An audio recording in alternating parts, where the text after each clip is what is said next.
agenda presented for today. Discussion continued. Who would like to act on approving the agenda? Second.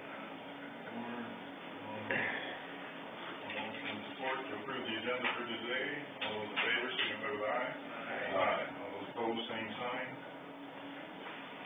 And minutes from our last meeting on November 27th.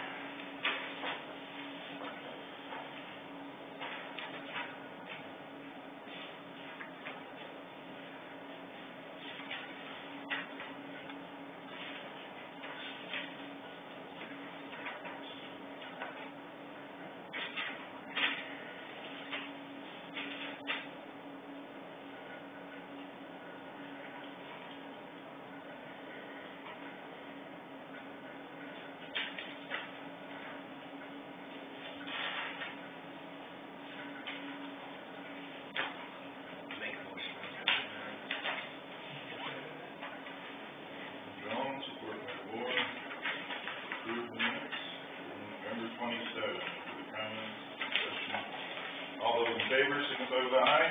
Aye. Opposed, same sign.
No, I just want to be here really just set my calendar time, so. Okay. Can't miss out any of this. What's that?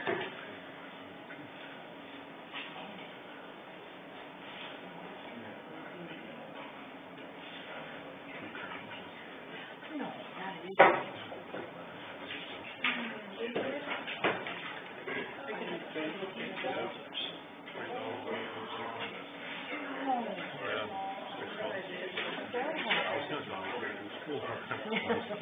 Guess not. For DD number 3,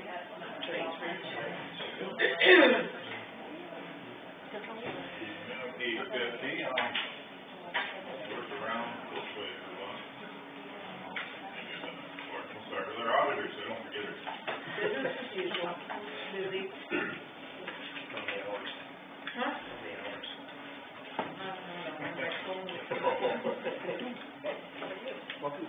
Yeah, lots of training going on right now.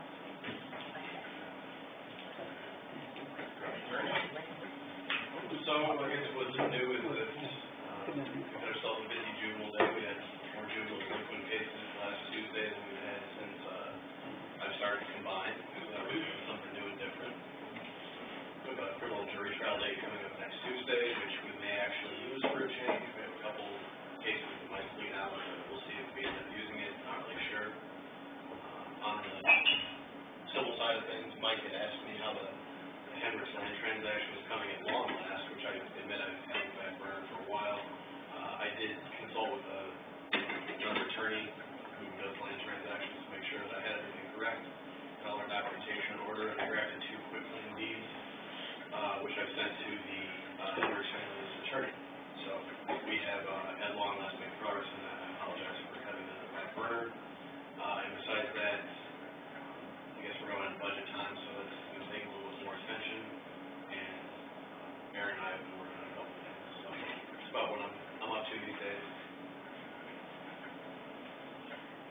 Go ahead, sorry. Sure. Well, business has been good. Last week we ran 9 inmates all week, and then this morning we got 5 in jail right now. We have a patrol car that got damaged, and a deputy that got slightly injured from a high-speed chase. Other than that, just usual stuff.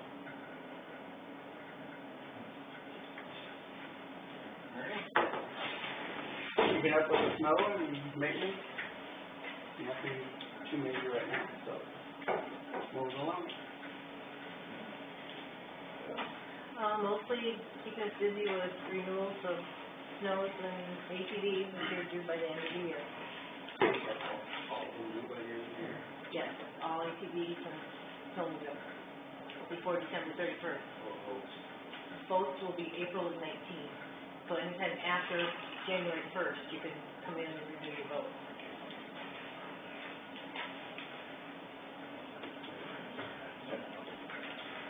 Well, as you guys probably see in the paper, we've been advertising for bids for the farm leases on 2 properties, one of them being down by the shooting range here south of town, and the other one would be the Lowe property. So the Conservation Board has quite a stack of envelopes to go through tonight. There's actually quite a bit of interest in that. So we finished off with the limestone for the trails and the parking lot at Willow Creek, and finished off with the riprap. We got a call a couple weeks, or the week after Thanksgiving, from Sibley O'Sheeden because they wanted to put their pollinator plot in on Friday. It was the first we had heard of it, but we made it happen. So we had, I think, 13 or 14 kids from the FFA out there with buckets of seed, hand seeding their little spot there between their test plot and then the trail. I guess the big thing, we're hosting a district meeting tomorrow for the Iowa Association of County Conservation Boards District 3, which is all of northwest Iowa. We have 51 people coming to our office tomorrow, so we are cleaning. So other than that, I've been working on the annual report and then starting to look at the budget.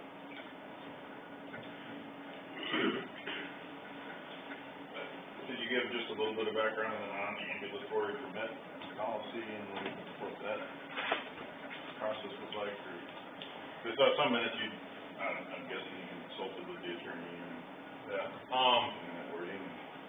So we were approached by a couple individuals that have mobility issues about, I guess, a permit or something that would allow them to use an ATV on any of our properties. So I guess originally the way I wrote it was similar to what the DNR was, where you give them a list of specific properties. Then after he came to a board meeting, and I guess we talked about it as a board, and working with Nolan and Bill, they basically, if they come and apply for a permit, a non-ambulatory permit, they get to operate an ATV or another powered mobility device on county-owned property, I guess, at any time during normal farm hours, with the exception of, I think, 2 properties where they're, just due to the environmentally sensitive nature of them, they're restricted to the trails only. But, and then there's, I think it's about a 2-page permit with a whole list of conditions that they have to follow just to try and keep everybody on the same, as safe as possible, I guess. I did talk with Deb, so we will have 2 offices that are able to issue those permits. She, I guess, has as much information as I could give her. I guess if there's any questions or anything as things come up, we'll go from there. The restrictions that I guess we did, they either have to have a handicap parking permit from the state of Iowa, note from their physician stating the need for assistance, or a state of Iowa non-ambulatory permit from the DNR. So we've issued 2. What's that? We've issued 2. Yep.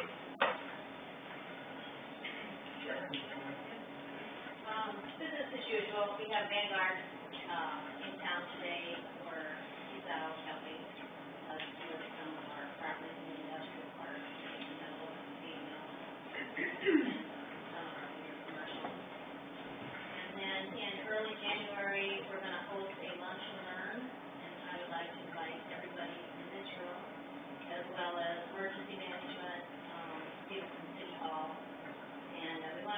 trigonometry and all the applications, and make sure that if there's anything that you see while we're showcasing it, that you think will work for you, that we want to make sure that you are able to utilize that information as well. We love our pictures, we think they're priceless, and Mary with parcel lines, I think a lot of officers will be able to use that information. Today, Mechanic Solutions hooked up with our view, so when you pull up a parcel, you'll also see the aerial of that as well. What date was that? Well, early January, we don't set the date. But I'll let all of you know.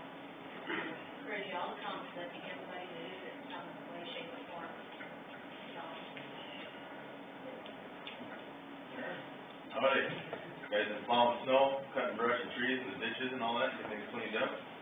So just kind of get caught up on all our sign maintenance, because after you go through harvest, a lot of signs are knocked down. Working on some shop, projects in the shops, and then planning out the rest of our winter work too that we want to tackle for the winter. Bridge projects on the state line there, they're done, completed those. We also, Tyler Avenue's completed for this season. At least completed the rest of the grading, it's going to be completed in the spring, first thing. We completed the design for the large paving resurfacing project that we're doing next year. It's about 29 miles. And right now, we're in the process of finalizing our submittal to FEMA. So as soon as we get done here, I'll be going on the field, finishing up some inspections that we're doing for damage that we sustained this year during the flooding. And so Tyler Avenue, the paving portion to be good this winter. My understanding from Wayne right now is the current target is February letting. Also I'm working on finalizing road maintenance work for next spring, and then our budget as well. So. Wayne's getting things done in a timely fashion now. We'll see how it works out. That's what I'm kind of monitoring right now.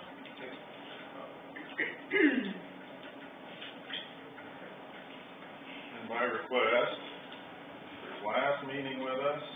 I was waiting long enough to think Craig would get up here, but Craig isn't showing, so I think we should send somebody down and force him up to this. But no, I did want to start out. I want to introduce you to Stephanie Neffel. I think met most everybody except Leroy, one of our supervisors, and Jerry. Stephanie is originally a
favor, signify with aye. Opposed, same sign.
No. I just wanna be here early, so I set my calendar time, so.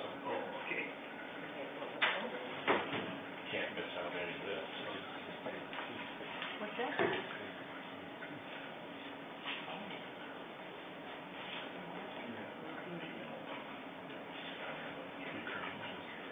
No, not it.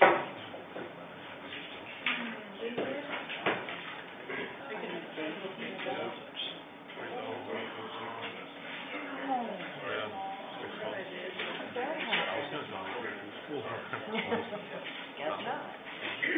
For DD number 3, 33. Eight fifty, work around this way for lunch. We'll start with our auditor, so don't forget her. Business as usual, busy. Huh?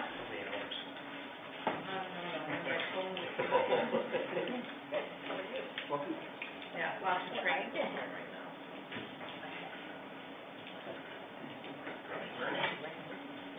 So, I guess what's new is that, we had ourselves a busy juvenile day, we had more juvenile delinquent cases last Tuesday than we've had since, I've started to combine, we do something new and different. We have a criminal jury trial date coming up next Tuesday, which we may actually use for a change, we have a couple cases that might bleed out, but we'll see if we end up using it, not really sure. On the civil side of things, Mike had asked me how the Hendricks land transaction was coming along last, which I admit I've had in the back burner for a while. I did consult with another attorney who does land transactions to make sure that I had everything correct, and all our documentation in order, and I drafted 2 quitclaim deeds, which I sent to the Hendricks family's attorney. So we have at long last made progress on that. I apologize for having that in the back burner. And besides that, I guess we're going on budget time, so that's going to take a little bit more attention. And Aaron and I have been working on a couple things, so it's about what I'm up to these days. Go ahead, sorry.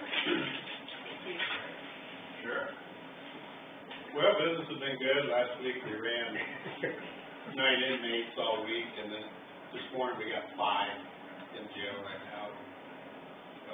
We have a patrol car that got damaged, and a deputy that got slightly injured from a high-speed chase. Other than that, just usual stuff.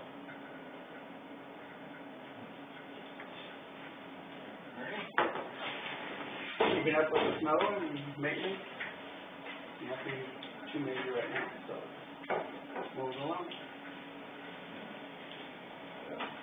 Mostly because busy with renewals of snows and ATVs, which are due by the end of the year. All moving by the end of the year. Yes, all ATVs and snowmobiles before December 31st. Boats will be April 19th, so anytime after January 1st, you can come in and renew your boat.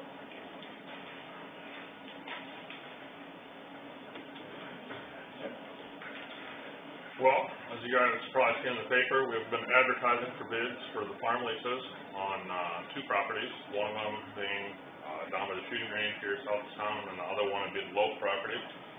So the Conservation Board has quite a stack of envelopes to go through tonight. There's actually, quite a bit of interest in that. So, we finished off with the limestone for the trails and the parking lot at Willow Creek, and finished off with the riprap. We got a call the week after Thanksgiving from Sibley O'Keefe, because they wanted to put their pollinator plot in on Friday. It was the first we had heard of it, but we made it happen. So we had, I think, 13 or 14 kids from the FFA out there with buckets of seed, hand seeding their little spot there between their test plot and then the trail. I guess the big thing, we're hosting a district meeting tomorrow for the Iowa Association of County Conservation Boards District 3, which is all of northwest Iowa. We have 51 people coming to our office tomorrow, so we are cleaning. So other than that, I've been working on the annual report and then starting to look at the budget.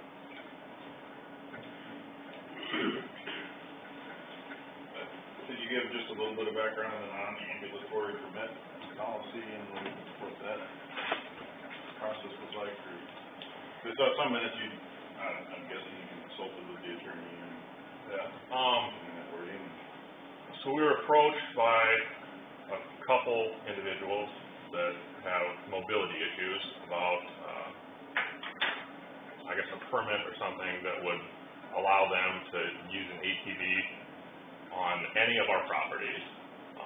So I guess originally the way I wrote it was similar to what the DNR was, where you give them a list of specific properties. Then after he came to a board meeting, and I guess we talked about it as a board, and working with Nolan and Bill,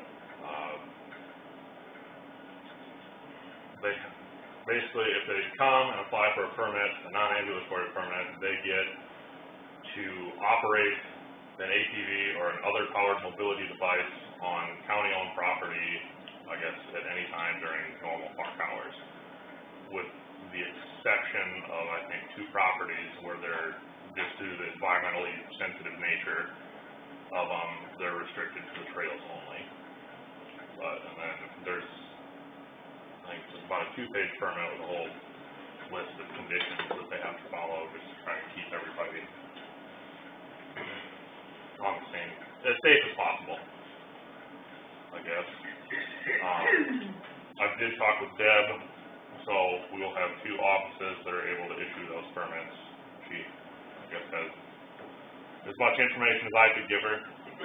I guess if there's any questions or anything, as things come up, we'll go from there. The restrictions that I guess we did, they either have to have a handicap parking permit from the state of Iowa, note from their physician stating the need for assistance, or a state of Iowa non-ambulatory permit from the DNR.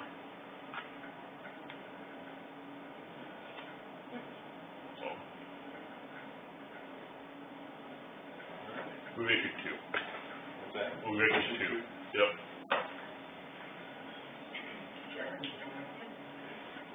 Business as usual, we have Vanguard, in town today, or he's out helping us with some of our properties in the industrial park, some of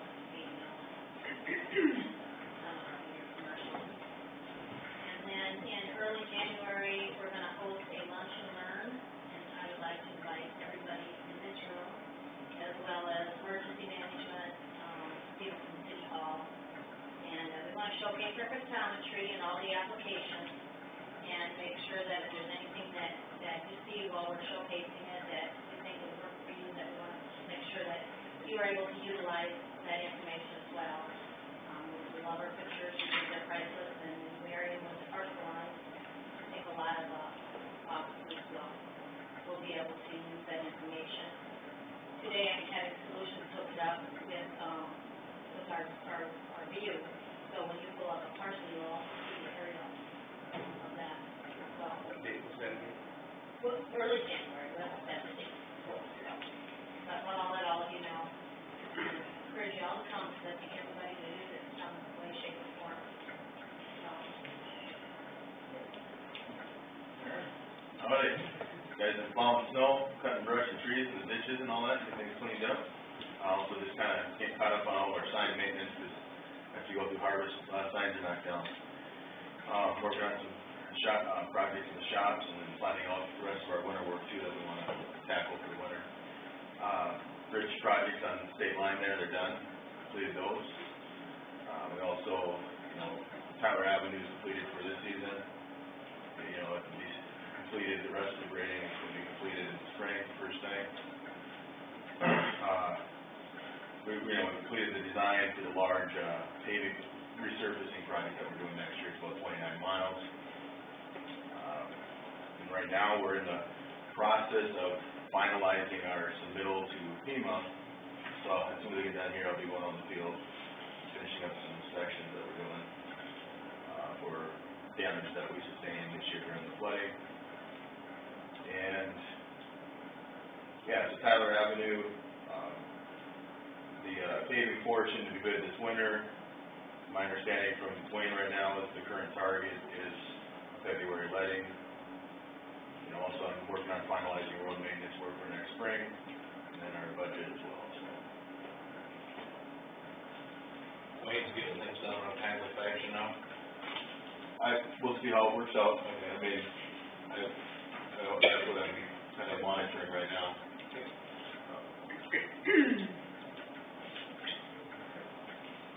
And by request, his last meeting with us. I was waiting To be long at the enough end of that Craig would get up here, but Craig isn't showing, so I think we should send somebody down and force him up to this. But no, I did, want to start out, I want to introduce you to Stephanie Neffel. I think, we met most everybody except Leroy, one of our supervisors, and Jerry. Stephanie is originally a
from Esterville area. Her family is still over there.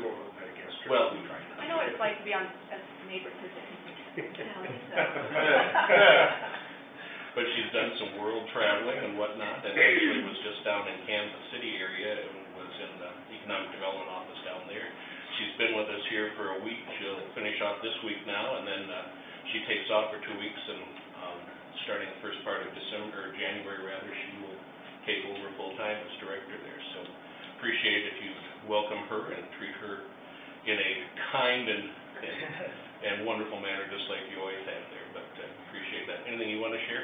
No, it's sort of a distinct life story, but, you know, I'm looking forward to, seeing what fires might set in the next 2 weeks, so when I come back in January, so bear with me.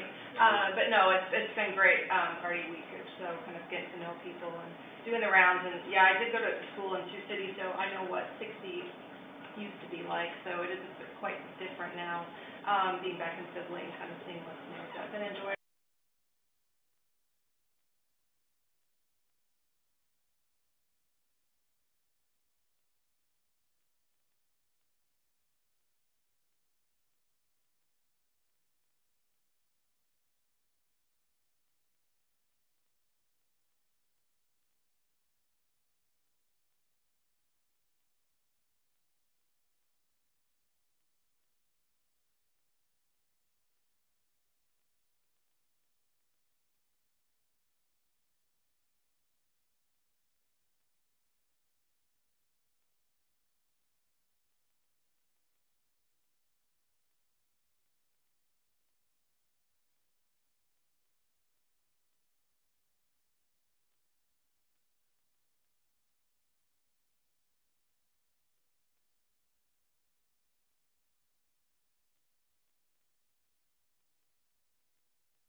From Esterville area. Her family is still over there. Well, we tried. I know what it's like to be on a neighbor position. But she's done some world traveling and whatnot, and actually was just down in Kansas City area, and was in the economic development office down there.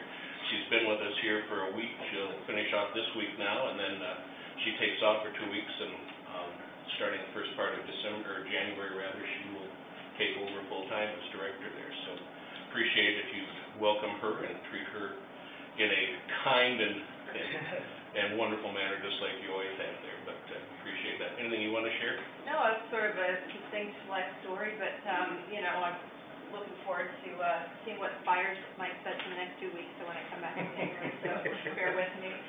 But no, it's been great, already a week or so, kind of getting to know people and doing the rounds, and, yeah, I did go to school in Sioux City, so I know what 60 used to be like, so it is quite different now, being back in Sibling, kind of seeing what's new, so I've been enjoying it, short walk across the street, so you know I'll be here every day, once I'm on vacation, but, yeah, just, you know, feel free to pop in, I'm happy to discuss anything that we need to work on, look forward to working with you guys in full next year. Thank you. And now I know you're all riveting, waiting for this exciting report here, but, a couple quick things I do want to share with you here.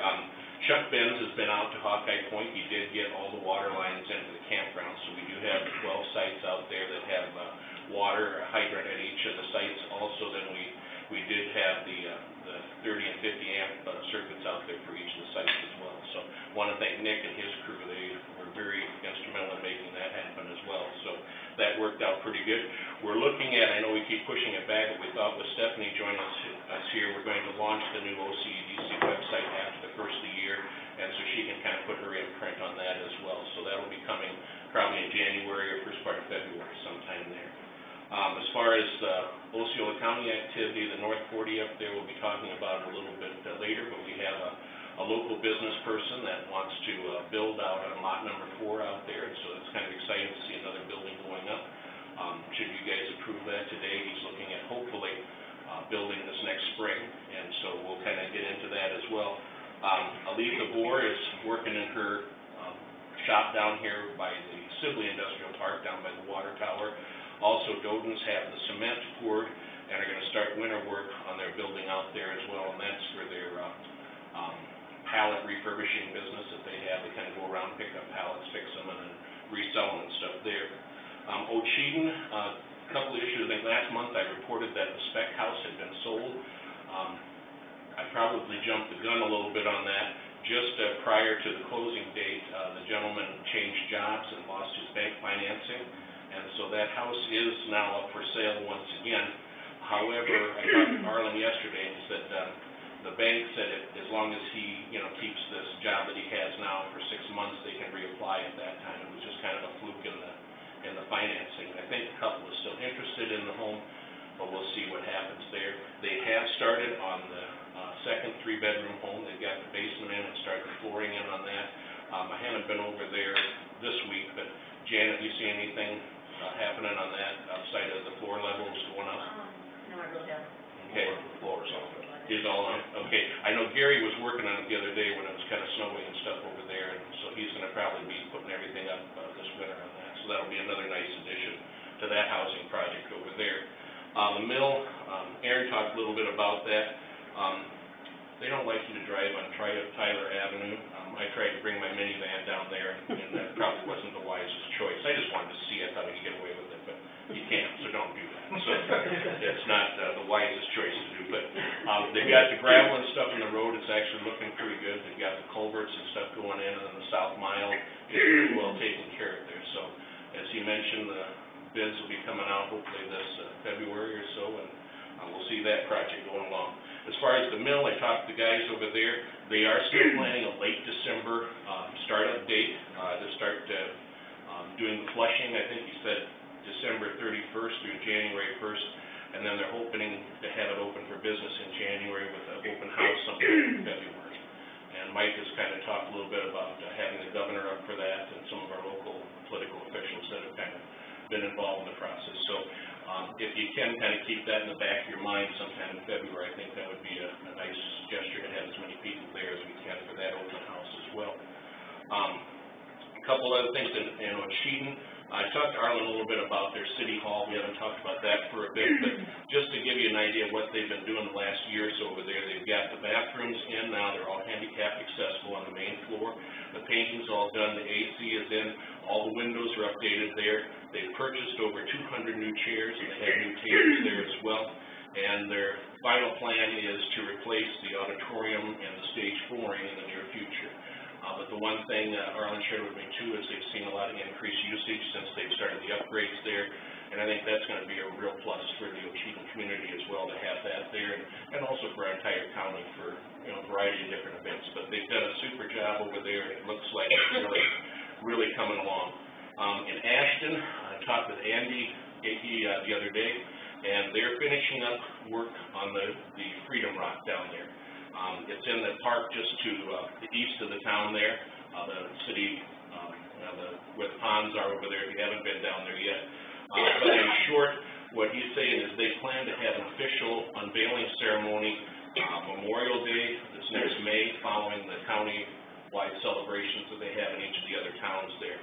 And he said at this point, they're going to be added to the Iowa bus tour of these different Freedom Rocks, and so they'll be on the docket for that, so hopefully there'll be a little tourism coming in those type of things. But Andy's done a super job down there. It's one of the more unique, I think, Freedom Rocks. It's actually covered. It's got a cement canopy over it. They've got they have all the veterans that were killed from Osceola County listed on a board there, and a variety of bricks and stuff that for other veterans that have put money into the system there. So he's pretty excited about that coming up, and I think that'll be a nice addition to our county as well. Nick and Carla Stepnick are still planning to open up the restaurant in the old Klein building down there on Main Street. I have not heard much about that lately. They're talking about serving dinners and suppers. The hope was to have it open in January, but I haven't seen a lot of things, so it might be pushed off more toward February. And I think their thing is they're kind of doing it as they have the resources available, so it's gone a little bit slower. But as far as I know, they have not borrowed money for any of the things there, and for a small cafe, that might be a good way to start off to try to get into it debt-free or pretty well close to that. Community grants, we did have many applications in for that. The review board went through that this last week. We were able to, fund 29 of the grants that were submitted for a total of about $95,121. And, we do need to send those on to the Greater Des Moines, Foundation for their approval, but more or less that's just to kind of check the, tax exempt status and all those. Hopefully we'll know by February, whether all those are funded. And so, and I think I said this before, but, over the past 3 years, we've now presented over $1 million in grant monies to different nonprofits in Osceola County. And I think if you took into consideration, you know, the in-kind matches, the dollar-for-dollar matches, the labor put in, we're well over $2.5 million in investment in the county. So I think it's been a super project there. And if I could just take a personal note here, you know I wasn't going to quit early, you know that. So, about 5 years ago, I think, Mike and Lila brought me in here and introduced me to fill in for Kirk when he was going to be out on medical leave for, I think, 3 months is what you said at that time, Mike, right? What's that time going by? Yeah, 5 years later, plus a few months, I am still here. But I guess the one thing I want to share with you as supervisors, as well as the media and stuff too, I thought I had a pretty good idea of what went on here at the courthouse, but once you get here and you meet the people, I think it's going to go this route, but once you meet the people and you see what they're doing, you can be very proud of the employees you have here, their dedication to service, how they treat people, and I think that's a key thing. And the one thing I guess I really wanted to push when I came here was the idea that we're a small county, and we all know that. And, you know, we need to work together. You know, from Ashton to May City to Melvin to Harris to Ocheyedan to Sibley and all the rural areas in between, we don't have that many people there. And I guess what I've seen over the last 5 years is an attempt to work together to try to make things happen throughout the whole county. And that's where I'm so impressed with you as a board of supervisors over the years. You haven't just focused on one community, you've tried to bring everybody in. And it doesn't always work that way. You know, there's certain economic development that happens simply because of size or simply because of where a road is located. But you've made the effort to include everyone. And I guess if I can do anything is encourage you to keep working together, keep hanging together and making things happen. And so, in short, thanks for overlooking my inconsistencies and my shortcomings, but it's been an interesting time, and I'll still be a resident of Osceola County and very proud of that, but probably won't be coming into the courthouse every day this month, so. But thanks again for all your support, it's appreciated. Thank you. Thanks for your service. Like Stephanie said, she'll be putting out a lot of fires after I leave here, so I've tried to cover up everything. A few smoldering things going on right now, but we'll see what happens. I'm gonna try to not call him unless it really needs to be. I call him just a buddy. Oh, Mike, I am changing my number, I don't know if you've heard that yet. I'll get it to you sometime. We won't be doing emails or texting either, then, so, you know. That's all I've got, Jason, unless you got any questions. Thanks for the update and those words, and I would say that much of what you saw that's going good, you played an integral role in, and appreciate that. Thank you. I said that word right.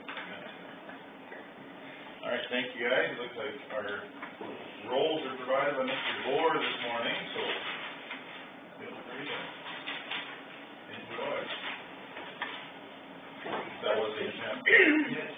Christmas tree. It's Christmas roll. You didn't say that. Doug, is it tomorrow night? Doug? Yeah, tomorrow night our meeting? Yeah. Okay, for some reason Mountain Talk was Thursday night, so I don't know how they got that idea. No, it's tomorrow night. That's what I said, but they were just about sure that it was tomorrow night. Or the Thursday night, I'm not sure why, so. I'll pass that word on. Are they gone? 10:30. I don't see any.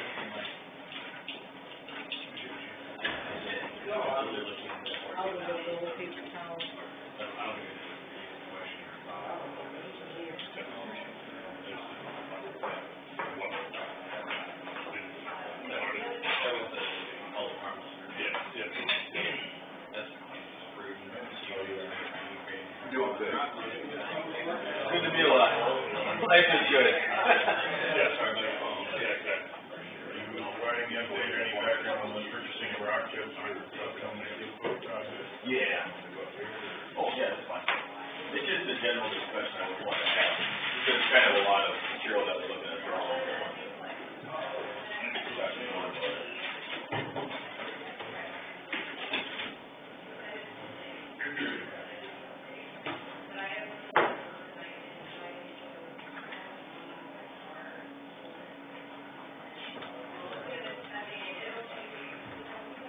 Discuss the county purchasing rock chips for upcoming steel coat project? Absolutely. Do you want the auditor here, or are we good? Oh. There she is, you got the napkin. Thank you, dear.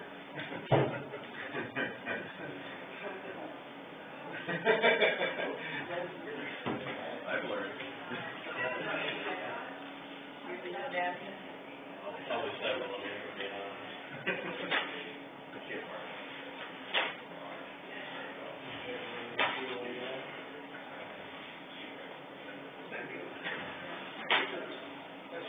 Okay. Yeah. No, I just was thinking about, I thought there was enough, quantity of something, I'm looking at doing a whole bunch of maintenance on a whole bunch of county roads in this county. So, my plan is to try to do everything I can to save money, to try to keep the cost down and try to, you know, get the best price and then secure it for the future, because I know that over the next 2 years, there's a lot of seal coating that I'm planning on doing personally. But since it's a pretty big investment, I thought it'd be wise too to just to share that with the board, because I'm looking at possibly contracting for a whole bunch of products, you know, in advance that would cover us for the next couple of years, you know, quantity-wise. Enough that would cover maybe 110 miles of roadway in Osceola County, chip seals. And so, that's why I was bringing that up. You know, that's why I wanted to put on the agenda, just so that we could have a discussion about that, to make sure that there's no concerns or, you know, we have an opportunity to discuss it. Typically, if we did a project, a lot of times we could just bid it out with the contractor, and they would actually they would be in charge of all that. You know, they would have to go and purchase the rock chips, and then they would charge us the cost for trucking, the cost for whatever they put in their bid.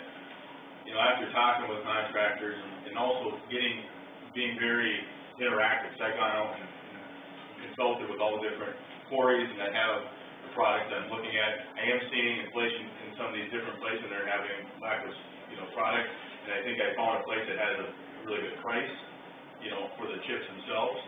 And so I'm kind of more on the fence if I'd like to secure that price and get that product here in Osceola County, so that I'm not at the whim of inflation and a lot of these things that could take place over the next couple of years that could drive up our costs, you know, for the project. You know, this is just a commodity. We're looking at buying crushed quartzite chips. You saw it when I did the chip seal this year on A22, you know, going in and out of Sibley, going that way out of Sibley, and then from Ochita into Highway 59. You saw it on some of those other roads that I did as well. And that's why I wanted to see, you know, get feedback from you if you like what you're seeing, because my plan is to do a lot of that.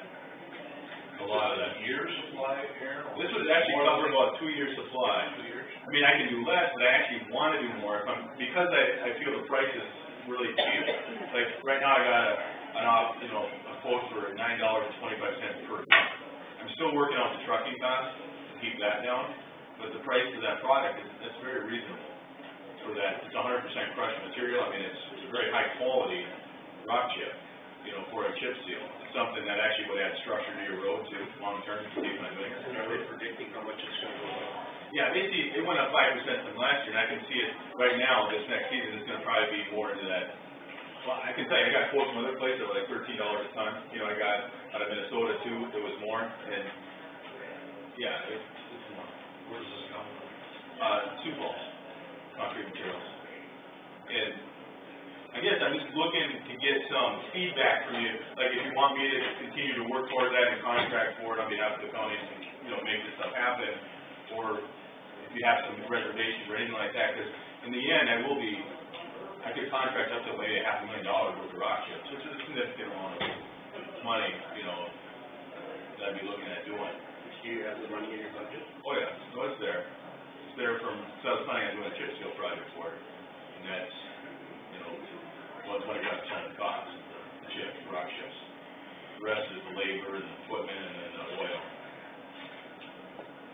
I would say keep pursuing it. That's what we're looking for, just. Yeah, I think it's the right thing to do, because I think it's really the solution for Osceola County to do what it can to preserve its roadways. Did the contractors have a problem that you supplied with? Nope, not at all. I checked into that too, because, and I learned that this is actually very common in the region. When you start looking out at counties in South Dakota and some in Iowa, they do this all the time. In fact, the nice thing about this too is it gives me some winter work for my guys too, because I can do some of the trucking myself. You know, if we're slow, I can actually get a couple pucks on and start having them haul rock. So, you know, since you're paying for people anyways, right? These are other advantages to doing this. And actually, Tom Snyder did do it, but not for quartzite chips, because he bought other products like a microstrip, and I always trucked them in, and I still have a pile sitting there. The nice thing about this product, it can sit there for years, so it'll be fine. You know, it's basically purchasing a raw resource, and you have it, and it'll be sitting at Linens and Thomas Pit for use on projects. I don't see that. Don't either, but I kind of thought it, because of the magnitude of it, you know, I think it's important to have a discussion. This will all be paid for out of this budget. Right. Multi-year. Well, thing. that's a good point. You're running into public hearings and the need to. That is a good point. Okay. We identified as a loan. thing- We need to explore that. That is actually a thing, I'll tell you If what. we're gonna cover it this year, then I would hope future year budgets would show a decrease in what's being. Yeah. Oh, yeah. Yep. Okay, here's the big picture. They only have so many tons of the material down on the pit right now. So he can only release so much before spring until they start crushing again. So there actually is a situation, I'm actually purchasing 2 years out, because I actually want to secure that same $9.25 price, so I don't have to pay $9.75. Right. You know, I don't have to pay the higher rates and then also potentially higher trucking too. But I think we'd be all right with a purchase today with future delivery. Yes. Versus a 3-year contract where we pay X amount every year. I think we probably have, or we need to research it. Yep. Public hearing is required for that then. Okay. That'd be, fine to me. So we'd be purchasing, they're gonna bill us based on the tons delivered. So it's kind of like purchasing salt or sand or anything I might purchase too, it's gonna be, you know, paid for by the ton after it's delivered, upon delivery and then upon invoicing. Is how it would look like. That's great. So I'm contracting for a set amount of tons, you know, at agreed upon price, but I have to pay upon delivery, I'm not paying in advance, I have to pay upon receipt of material and invoice. I guess I'd encourage you to research the legal aspect of that and that. Okay. Yeah, I would take a look at the scheduling of if you're paying on receipt versus paying all now. Yep. I would have to take a look at what we're obligating ourselves to if we would need that. Okay. When I saw the agenda, I thought it was more something like what we had talked about with our procurement issues. Yeah. So, yeah, no, I can take a look and see if you would need a hearing if you're gonna pay on receipt for a 3-year deal. Sure. We can look into that, Okay. because you're gonna pay for it all now out of this year's fund. I don't see that being something where a public hearing would be required or nothing. Okay. One-time kicks that you would need to, because you're using this year's budget Yep. to provide for maintenance materials. Now, there's no specific requirement when you buy whole of maintenance materials. But there would be if you consider a loan for future budget, that might be required. Yeah. And I need to take a look into that. It will affect next year's budget, because they're gonna have to keep on producing that material during the spring and summer. And then basically the final delivery is gonna take place over 2019, by the end of 2019. Yeah. So there's gonna be 2 fiscal years that would, you know, start paying out on this. And I could shut it off, you know, at July 1st, I could. I just would only get whatever we deliver at that time. I wouldn't get any more product. They're guaranteeing a certain price, quantity. Quantity Cut of it time. off, instead of Exactly. the penalty. Yep. Anything further with this item, gentlemen? We do have a 9:30 item, let's see if we. Okay. Rest of I'll the call with county attorney. farm lease in for the next 5 minutes or 7 minutes. That's fine, that's fine. Yes, sorry about that. We'll be able to address the Thomas Pitt farm lease prior to our 9:30 item. Yeah, now, in Carol, she submitted the information, did she submit it to you? Or, My understanding of the issue is that since I did not receive a request to provide a notice of farm lease termination, I was requested to do 5 farm lease terminations by the auditor, which I did. This one, though, I was not requested to do.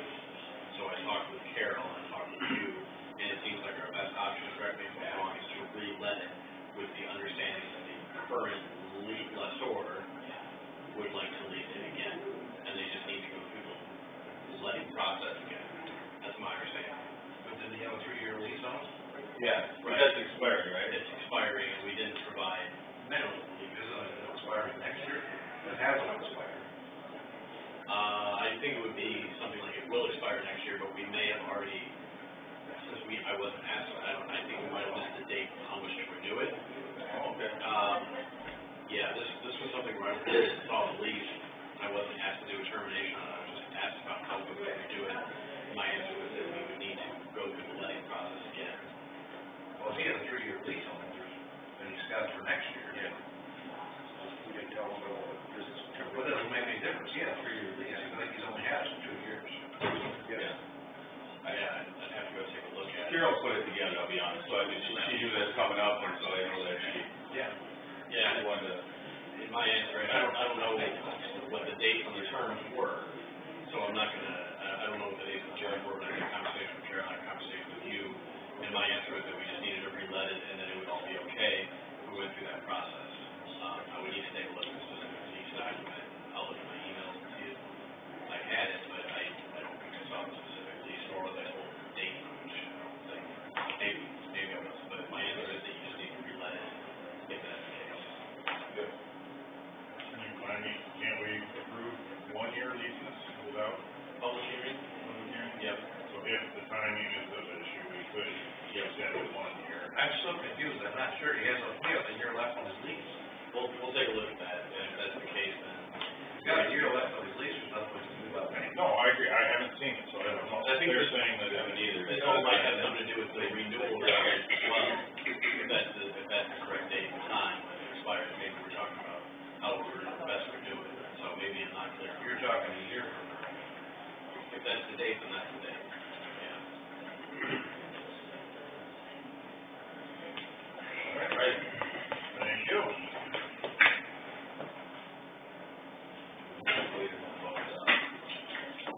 Brad, maybe fresh rock.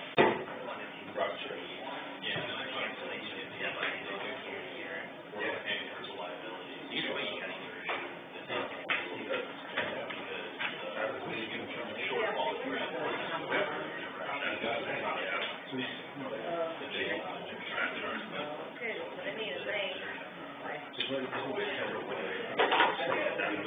Whoever's in the call, here.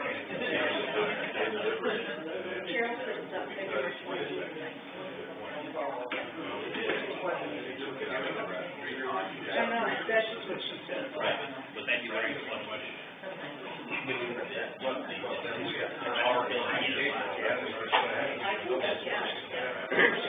Which is fine.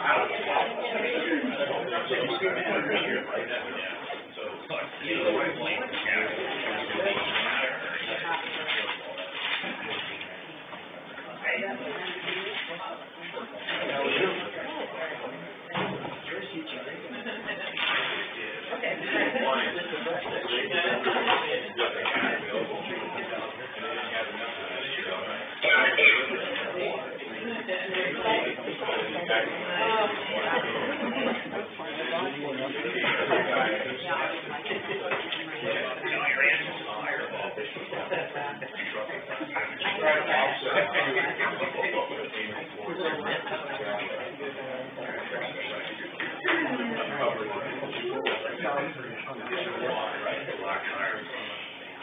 All right, we have a number of representatives here, and so, take the lead, or start the lead, as requested for us to, hear from the County Historical Society. Okay, again, thank you for allowing us to, talk and meet with you, and I have Representative Mo Cheaton with Honey Schuster and Lois Marco from Sibley, Bethel, Amy Sibley, Ashton, Larry, and Bill Huntcom.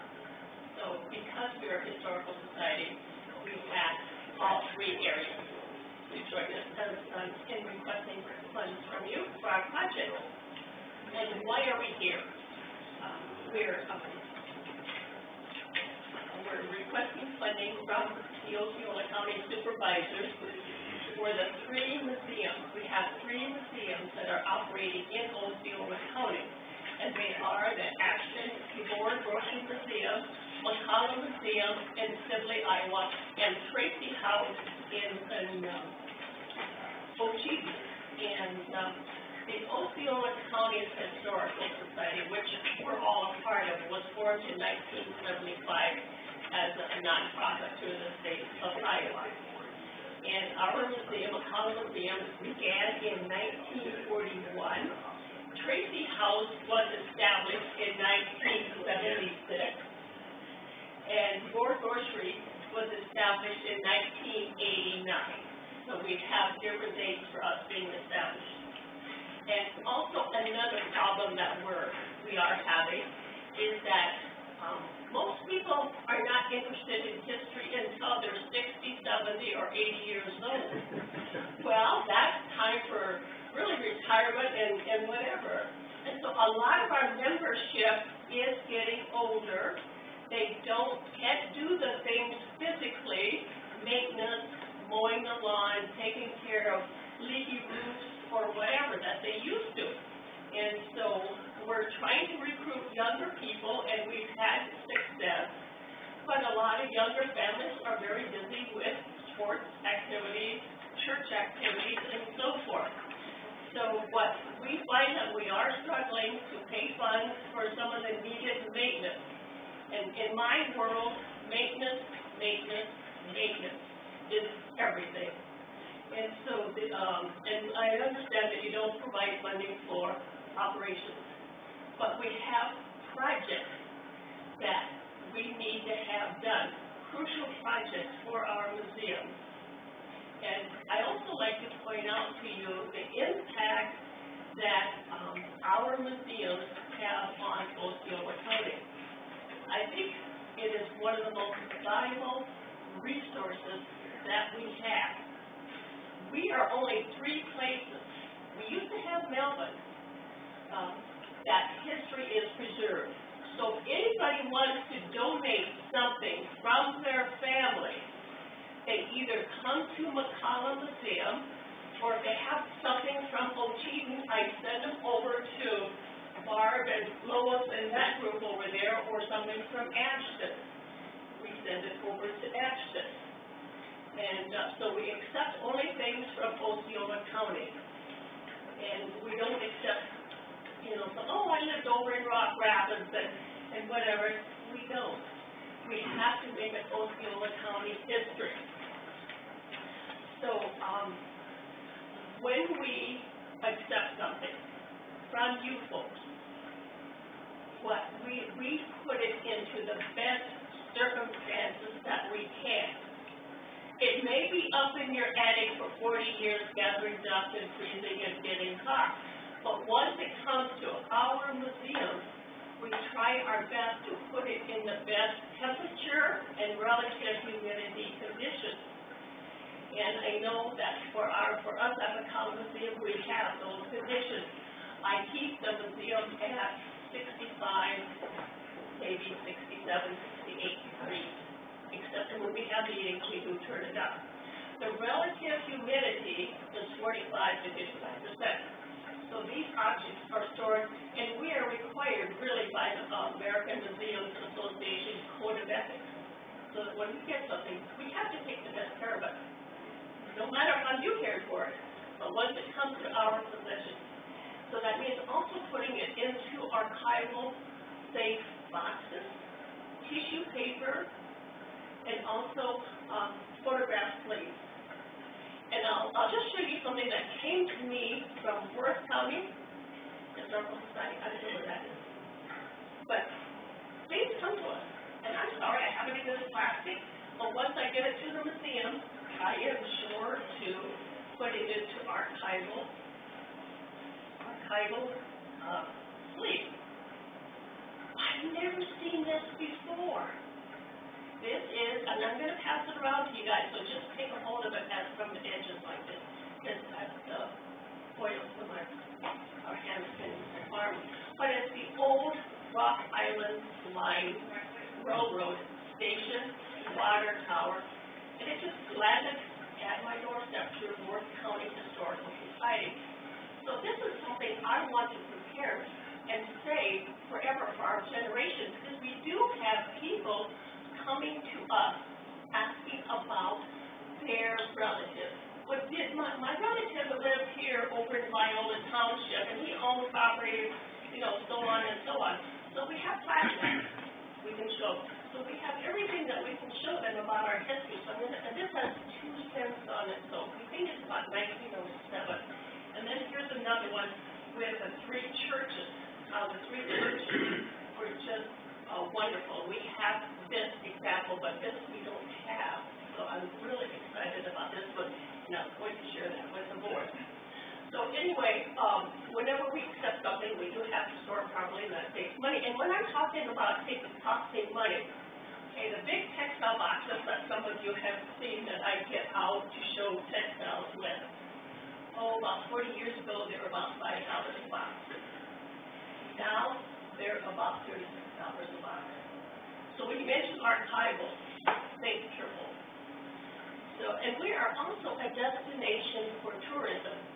I have made sure that we try to get into the Iowa Tourist Magazine, Travel Iowa Magazine, so that they will stop and see us. And we have children, grandchildren that bring their parents to come and visit the museum. And so we do provide tours of the museum free of charge. Red Hat ladies or a group from Worthington always likes to come down and see us. And there are other groups that like to tour Tracy House, because we do have a rich history of early 700s. It was the Civil War soldiers who came and settled and made their lives. And we do have grandchildren and great-grandchildren of early settlement people that came here to see, actually 2 this summer. So what we are asking for, I'll try to summarize, and then I'm going to have each unit think about it. What we're asking for is, we just said we're going to ask for a figure of about $3,000, knowing that our particular project is probably much more than that. So we want to maintain our rich history, the quality, and again, I do invite any of you to come to visit our museum. For McCullough Museum, we are still using a very ancient system of keeping track of anything that's donated. Anything that's donated to the museum is assigned a number. And so that tells me that has a place in the museum. Yes, we have about 75% of the items in the museum that do not have numbers. Because the numbering system for our museum was not started until 1992 when Harvey Holstein was the curator. But numbering systems in historical preservation for museums started around 1976, during the Bicentennial time, when historical preservation was really brought to the forefront. So what we're trying to do is to have purchase a software package called Past Permit Museum, which is, we asked that with the Community Foundation of Osceola grant. So from you, we also need hardware. We need computers, backup systems, hard drives, tables for volunteers to sit and enter the data. So what we're requesting from you is, $3,000, and I know that our cost from the computer company is more. But this is what we're costing, what we're asking for you, is $3,000 for this. We want to computerize our collection. Only I know where things are. What would happen if I should get hit by a truck or die? Poor Beth, poor Aileen. Where is it? We don't know. Jan knows. So that's why it's so important to get our collection computerized. Because we should have the public have access to our computers. The public should know, well, if my great-grandpa donated this, we should be able to find it on the computer. Now we're relying on my memory, maybe the memory of some other volunteers. So with that, I'll turn it over to Tracy House for your... I just had one question for Beth. Are we that open, our yearbook is in there, right? Oh, yeah. I hate to tell you that, but. I didn't like that when I walked through there. Yeah. We are that old. A lot of yearbooks are there, and we're asking for more. Like being called an antique, but I guess we are. Time flies by. Okay, at the Tracy House, we're really in need of repair. We have an 1884 Prairie house that the foundation is crumbling. Over the years, we've been able to sustain ourselves through the membership, but it's barely paying the bills anymore. We had a generation 10 years ago where there were a whole bunch of new retirees that were able to do the labor. Well, nobody wants to get up on the roof anymore and do that sort of thing, so we've had to hire everything done, which is doubling the cost. And we have a lot of original paperwork that is crumbling. We want to make copies so that the public can view that and we can keep the original restored. We have Mennonites that come ever so often. Sometimes they have 5 busloads of people to tour the museum because they settled in the May City area and we're the closest museum and holds most of that history. We have 4th graders every year. This year we had Vacation Bible School, and currently we're working on having roundtable discussions with the older citizens in our community so we can get the history they remember so it can be passed on. So we just need your help and support in funding some of these projects. Yeah, foundation. And we would thank you for consideration if each museum would get $3,000, which helps tremendously. Larry? Okay. It's a new experience for me, but I kind of picked up on Jan's thing about maintenance, and we certainly have to have that, but in the reform museum, I kind of broke the things down into improvements and repairs. And repairs is something that's ongoing, you know, and we have submitted grants and do have people, we get membership drive every year, to get money to keep up the repairs, and I've kind of looked at that funding, and so I'm here today to ask you maybe more during the improvement side, and I want to outline 3 aspects of it. One is security. We've had a couple of incidents with people have tried to break in. I don't know what they want to steal, but it's all old stuff. But anyway, everybody seems to have something to show. So I'll show you the security we have for our little house. We have a little house in the property that's about 100 years old and it's pretty furnished. And if you ever want to see it, take a look at this. And that's how you can get in. One size fits all. And so that's our security for our little house. And so we're asking for some about $200 at least for some locks and repairs on the little house and the museum. Also, we're strict archival things. We've got a lot of people have given us uniforms from the military uniforms, and those are all upstairs in various places and conditions and closets and everything. And I know that all 3 of our museums are looking for space. You know, we keep getting stuff, you know, and it's going to be, can you keep housing? We got the space. We've got a 2nd story, but we can't get to it.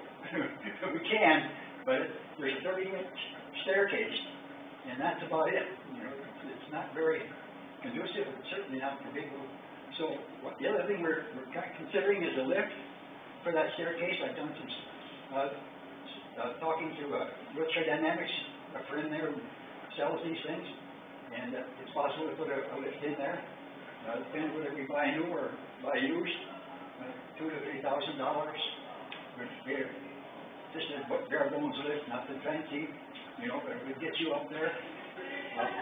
And then we would store, I'm asking for our tribal things that she mentioned, some of those boxes and shelves and things that we can display those uniforms up there. And eventually, other stuff too. But right now, we just don't ask people to go up there because it needs a lot of work. So, that would, we could easily use the $3,000 for those. So if you got any questions about the museum, you can keep the key if you want to. Oh, yeah, thanks to the attorney. That's why we're here. Thank you. Other questions, anybody wants to ask any of our group? How much money are the cities contributing to the respective museum? We had the city of Sibley contribute about, what we're gonna put into our budget this year is about $4,050. And already 500 of it is going toward our title supplies. And so the lighting has gone up. I don't know why. I looked at the bill, the prices go high as much.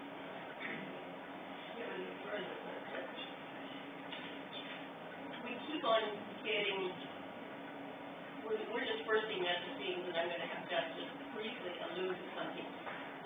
This year, I got 22 items. And so each item, whether it's a pair of trousers, or whether it's a pencil collection, you could have 22 pieces in one donation for one piece. So about 200 pieces a year, and we're running out of space. So yes, to answer your question, Kansas City, last year. How about for match to the You have the city helping you. Does your city help you? No, we just have a membership drive very much, and depend on, we get a couple $1,000, $2,000 to $3,000, and then, the city, I don't know, the city owns the building and they pay the insurance. So, yeah. The city pays our insurance. Yeah, but, And we got 1,000 last year. It's the first we've asked. We've always tried to have it sustain itself because it's, from 1970, it hasn't needed major work.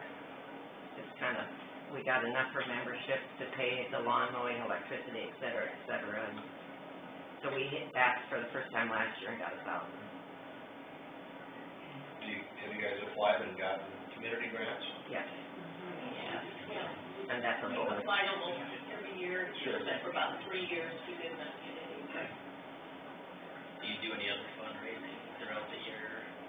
We did last year for the furnace. We were needing to raise funds for the furnace, and through the community foundation, also Wheeler County grant of $3,500, some help from the city. And Ms. Beth baking pies and selling them at our, I'll take orders.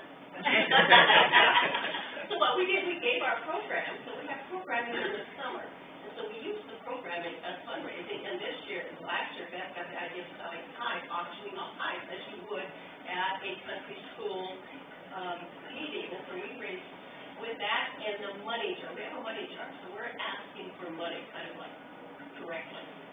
There's a money jar, you would, no. But, about $1,000 in fundraising. We have done Burger Barn. Last year, we did not do it because we only made $200. We were not that successful at Burger Barn, whether it was the weather or whatever.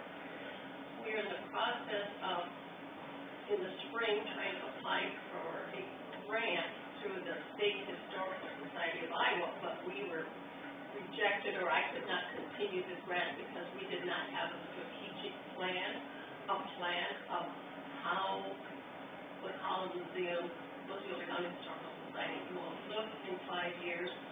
so when we have our meeting on Thursday, Beth and I have been working, and other members have been working on a strategic plan for growth. And so we couldn't just make something up and have it inserted into the report. That's why it became important for us to really plan for growth. Is there any way you guys could use social media, Facebook or something, to try some fundraising? I mean, there's lots of people, I'm from Melvin on Facebook, and people from not around here, you know, I think if people knew, I think we're get broad, you know, and then they would be willing to donate too, so. I think that's an excellent suggestion. I think we're gonna have to work on that much, and I'll tell you why we haven't been on much. We have a brand new board, I call it a brand new board, in the last 2 years, and some dynamite ladies and gentlemen on the board. They're ready to go, and I'm ready to step aside and let them, but about 5 to 10 years ago, we had some people on the board, including older members that maybe did not understand social media or Facebook. And it took me to task and other board members that wanted to promote the museum through Facebook. So now we have a change of attitude, and so we're looking at Facebook and logging on to the American Museums Association, other sites to get more recognition. Yes, I think we have a board now that supports us being on.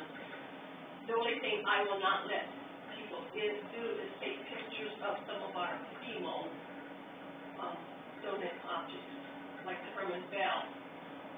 We're still not as secure as we'd like to be. Somebody could come in, stake out the place, and say, look at that, I saw that, somebody wants that uniform of Herman Bell for a 6-figure sum, let's do a smash and grab. And if you have some elderly ladies sitting there, on the front desk, they're there at home. So I'm so conscious of security buttons for us. We have a security system group called Midwest Security, and we have motion detectors that will detect motion, and we also have fire suppression. So there's that heat, and so it goes to the sheriff's office here and myself. So we have that security, but anybody who's determined to take something from our museum can do that. And our museum is insured for $450,000. So if you talk about the Herman Bell, the 1908 auto buggy, which as I understand, only 30 or less, dollar signs start popping up. So we have probably $1 million enterprise sitting there in the northwest corner of Central Park. So we're really trying to not only promote it to make funding, but we're also saying, look, we got to protect it better if we get it on social media and expose it more. So, but we have a new board, and I know Christie House and Ward where she will be. I think if you add up, you have close feet. The Tracy Museum does have a Facebook page, and it's very good for getting information and people giving their memories and their, different things. And the pictures and stuff that we have put on there are usually ones where we're trying to find out, it's a picture somebody donated, and we're trying to find out, do you have any idea whose family this is connected to? And somebody just found a token that was from Ochene, and that was put on there, and that kind of stuff is what they had on there. We've asked about memberships and money and stuff for membership and stuff. We don't really get a lot of feedback on the financial part of it. We get a lot of memory stuff and that kind of stuff. Well, I remember it this way, I remember it that way. But as far as the money, people are a little bit leery about putting money, donating that way. Social media is great for that, but you have to be really careful. I think people are being more reserved on that. As far as the fundraiser, those are good ideas. But when you need a big amount like this, sometimes it's since this is a county thing, I think that's why we're coming to you guys.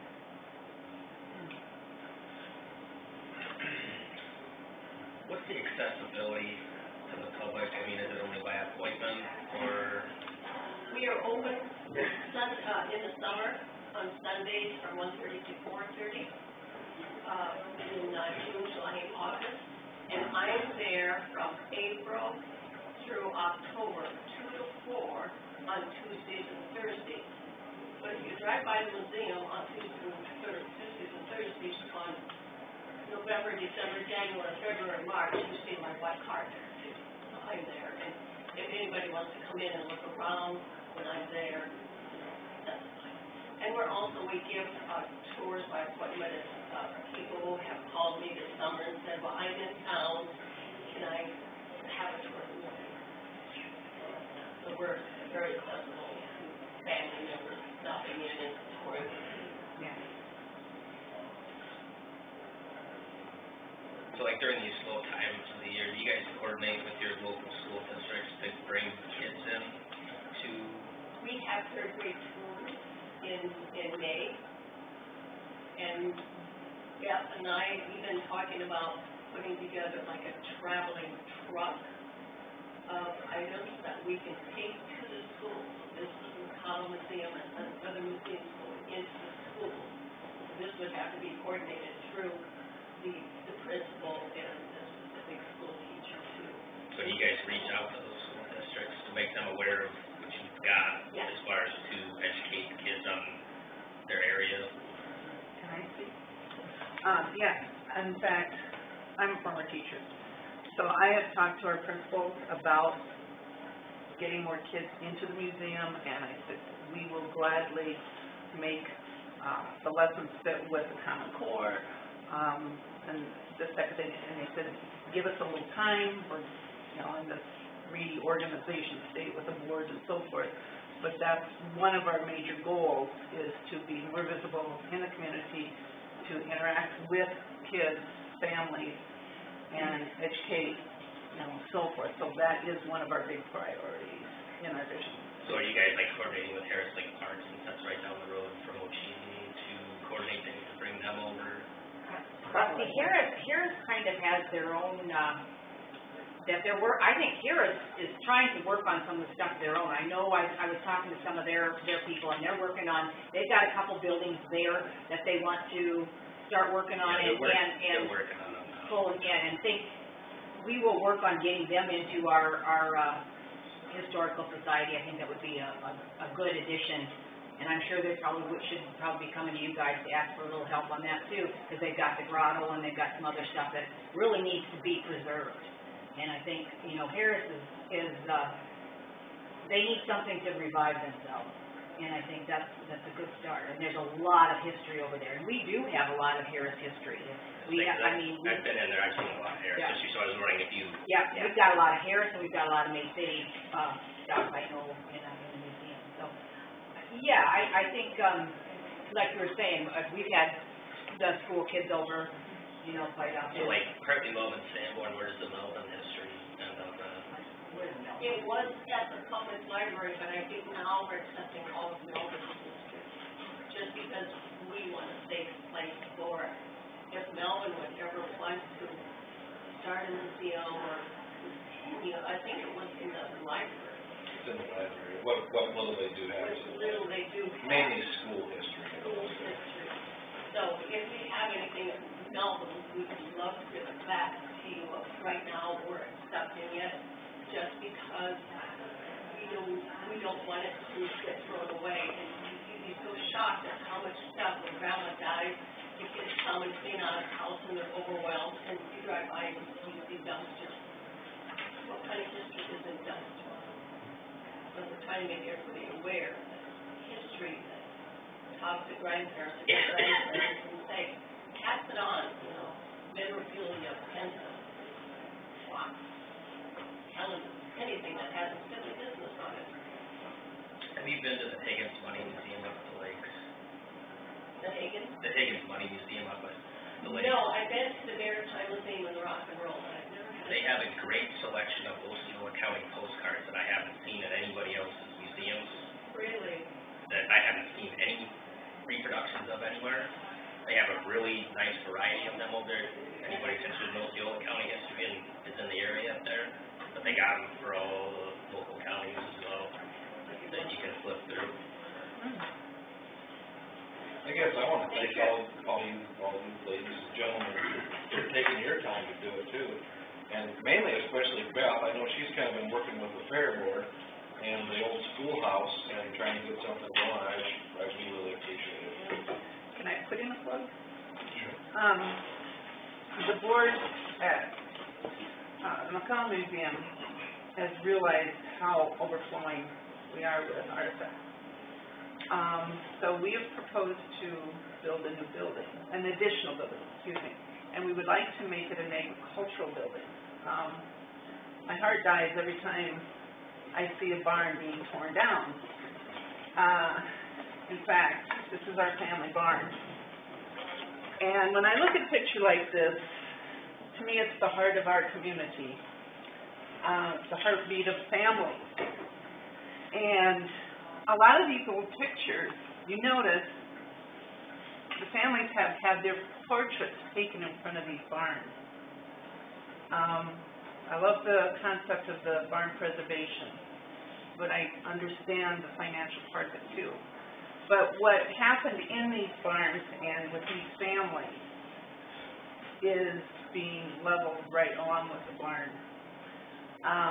And we would like to see more of this preservation being taken and put into our museum. So when your new grandbaby wants to learn more about agriculture and talk about the old clucky chickens and getting the eggs from them, we have those nesting boxes. But do we have room for them? No. The courthouse has a desk that is original and was once we had been asked to take that desk. We would love that desk. But do we have room? No, we do not. The city has an old phone booth that has the original coding of so many whistles indicates a fire. Come on. They would love to give that to us. But do we have room? No. So we will be coming back to talk to you some more about our agricultural museum. And the agricultural things that we have will be put into that museum and we hope to let this grow. The low acreage, with talking to conservation, they allowed us to go into some of the buildings after they were done with them. It was like a birthday party because I could relate to all these things that were going to be thrown in a hole and burned. And so we salvaged a lot of these things. We have them stored right now, but they have to wait for a new building. And we have permission from the park board to build this building, and now the grant writing and so forth stuff is going to start. In response to your question, we hope to set up a GoFundMe page for finances. We're looking at all kinds of possibilities. So you will see and hear more of us in the paper and so forth, so just put a bug in your ear. Thank you. Thank you very much. Thank you. Thank you, guys. Do I have a minute? I got a letter from someone I happened on this summer. He said, the best kept secret in Osceola County. And I'm going to read part of it. Talks about going into the museum. He says, what's inside that building is incredible. There's memorabilia from every war, pioneer memorabilia of the history of Osceola County. A lady has the entire inside of her home displayed. There's a car inside from a longtime resident, Osceola resident. So much to look at and enjoy. If you haven't visited the museum, you must get a visit to the McCollum Museum on your bucket list. Be sure to thank the director and board, anyone responsible for making the museum the gem that it is. And this is from someone from Worthington. And he calls it the best kept secret in Osceola County. Dropped this off at my house. So, thank you. all of you for what you do. Thank you very much.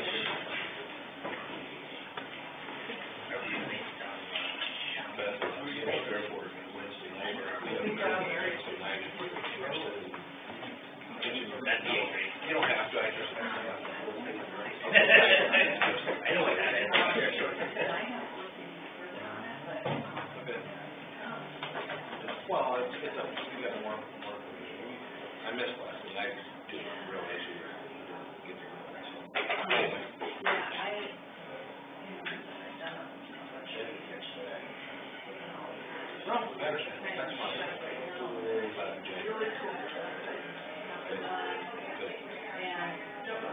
between Stan and that.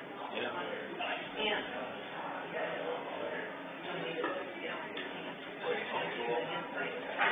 There's something called, Pink Isle, it's through Lowell, I think it's through Lowell. What's in Orange City? They got grants, and they were donate all of it. Vista County has a big old grandstand, and they get all the big money. So, Pink Iowa, so, something else. It's out of Orange City, so. they're doing grant sales from the Barn Foundation for museums. Well, it's not a thing, Well, that's, I mean, the one is, there may be, I want to be more. I know, that's what. Okay, no problem. Okay, good. No problem. Yeah, I have been charged with writing, and I'm holding that barn. Wait till after January 31st, so they send it out. We can't, we get room. We could, no room.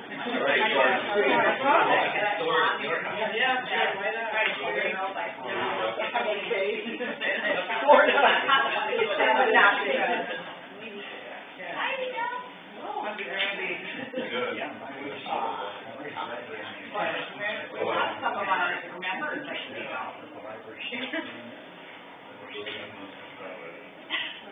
exactly.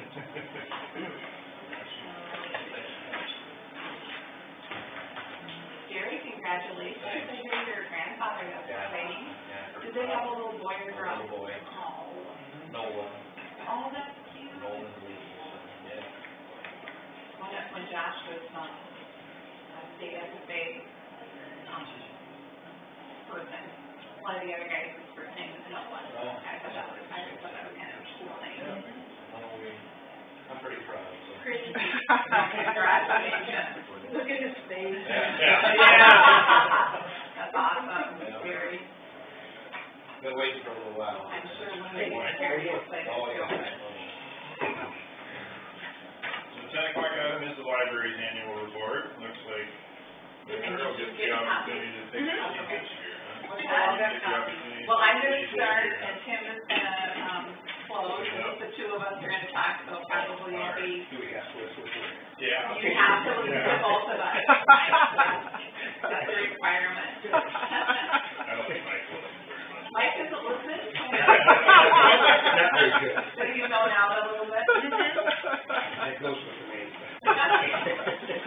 Well, I was just telling Sandra I had back surgery, major back surgery, 3 weeks ago today.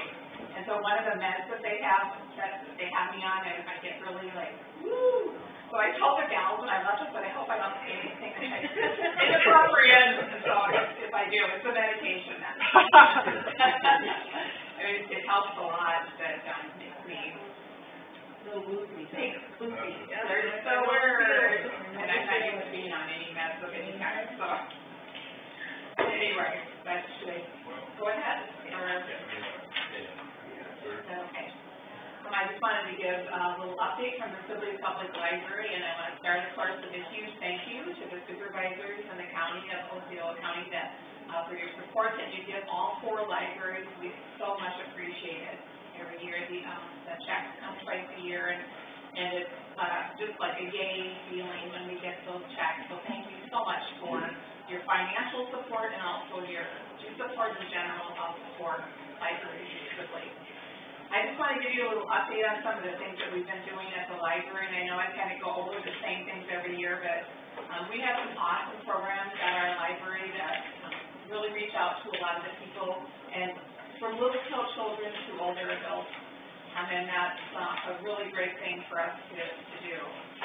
During last winter and spring, we did our Early Out Makerspace, which is a weekly thing for all the kids that get out early from school. They come to the library and do creative fun things, and we have kind of different opportunities for them every week. We also have Paddle On Over, which is for the littlest learners, like the 6 months through 3 years old. We do that 4 times a year for a month at a time, and we get really good turnout with that.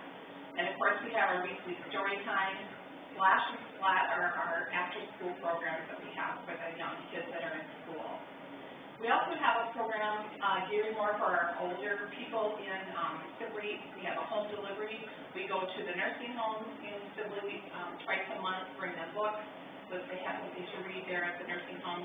And then we also, if someone just had surgery or anything like that, if they give us a call, we'll bring a book right to their house, you know, and come and get it later. We have a weekly tech time where people are having problems with their computer or laptop or questions, they can come in and ask us, and then we help them with that. And then our book group is called the Fourth Tuesday Book Group, and that's the fourth Tuesday of every month. We have about 15 ladies. There used to be a gentleman that came, but he hasn't been coming anymore.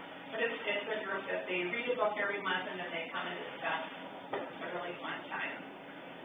We also just wanted to let you know, last winter, the Friends of the Sibley Public Library financed an upgrade project in the basement children's programming area. They repaired all the cracks. This was Cavell Van Weston actually that did this. He repaired all the cracks in the walls, painted over that existing mural. I don't know if you can remember the Mother Goose mural that was on the one wall. It was almost 30 years old, and the paint was coming off and the cracks were taking over. So he repaired that wall and painted over that existing mural. Repaired the storage closet, added new storage shelves and a door ventilation. He stabilized and reinforced the existing puppet theater, painted the puppet theater, added the power strip by Rachel's work area, and he also replaced the window blinds with cloth shades for better ventilation, and painted the entire area. It's like a whole new place, and so the Friends of the Sibley Public Library was nice enough to for that project. If I remember right, it was about $4,000.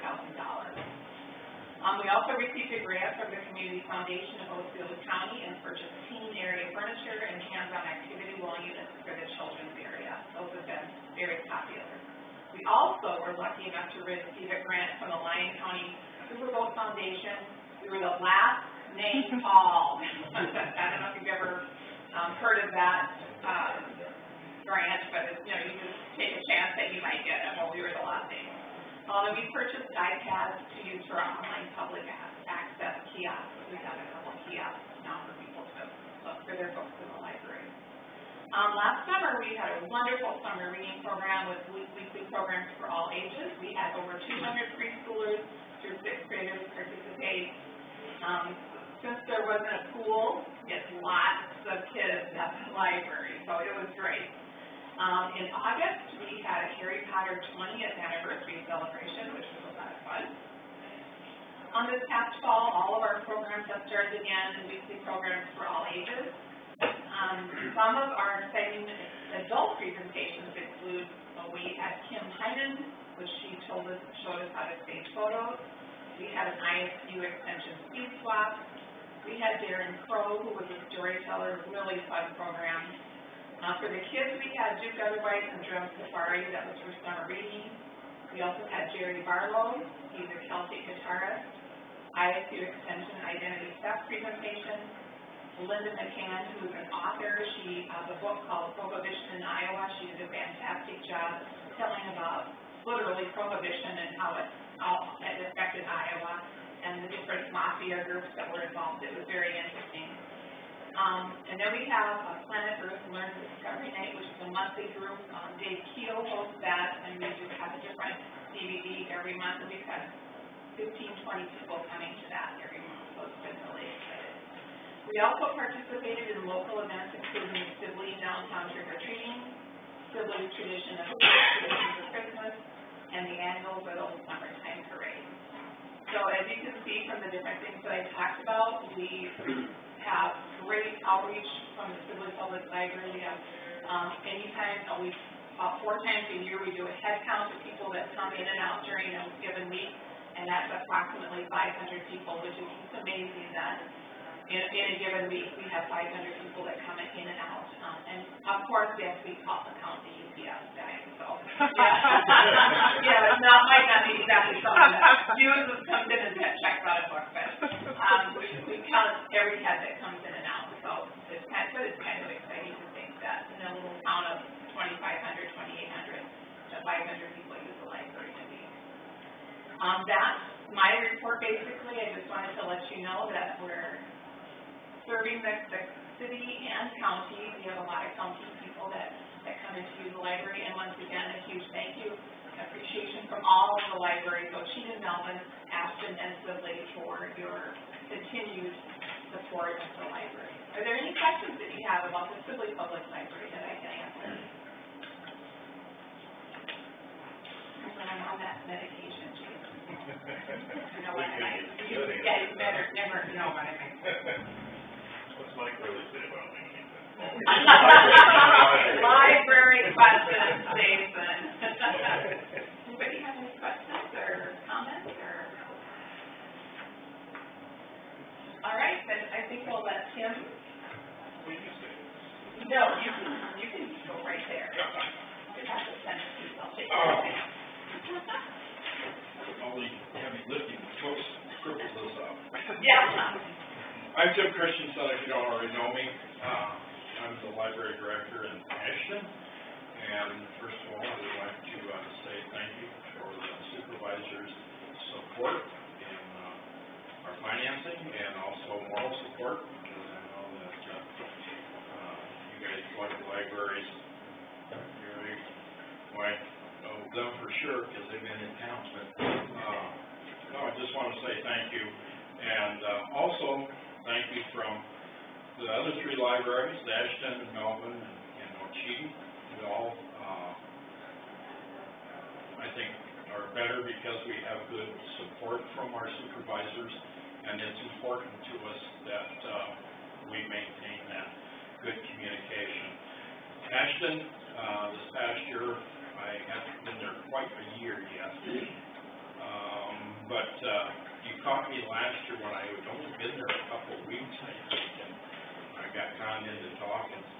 But we finished our project with putting in new carpet, and that amounted to rearranging everything.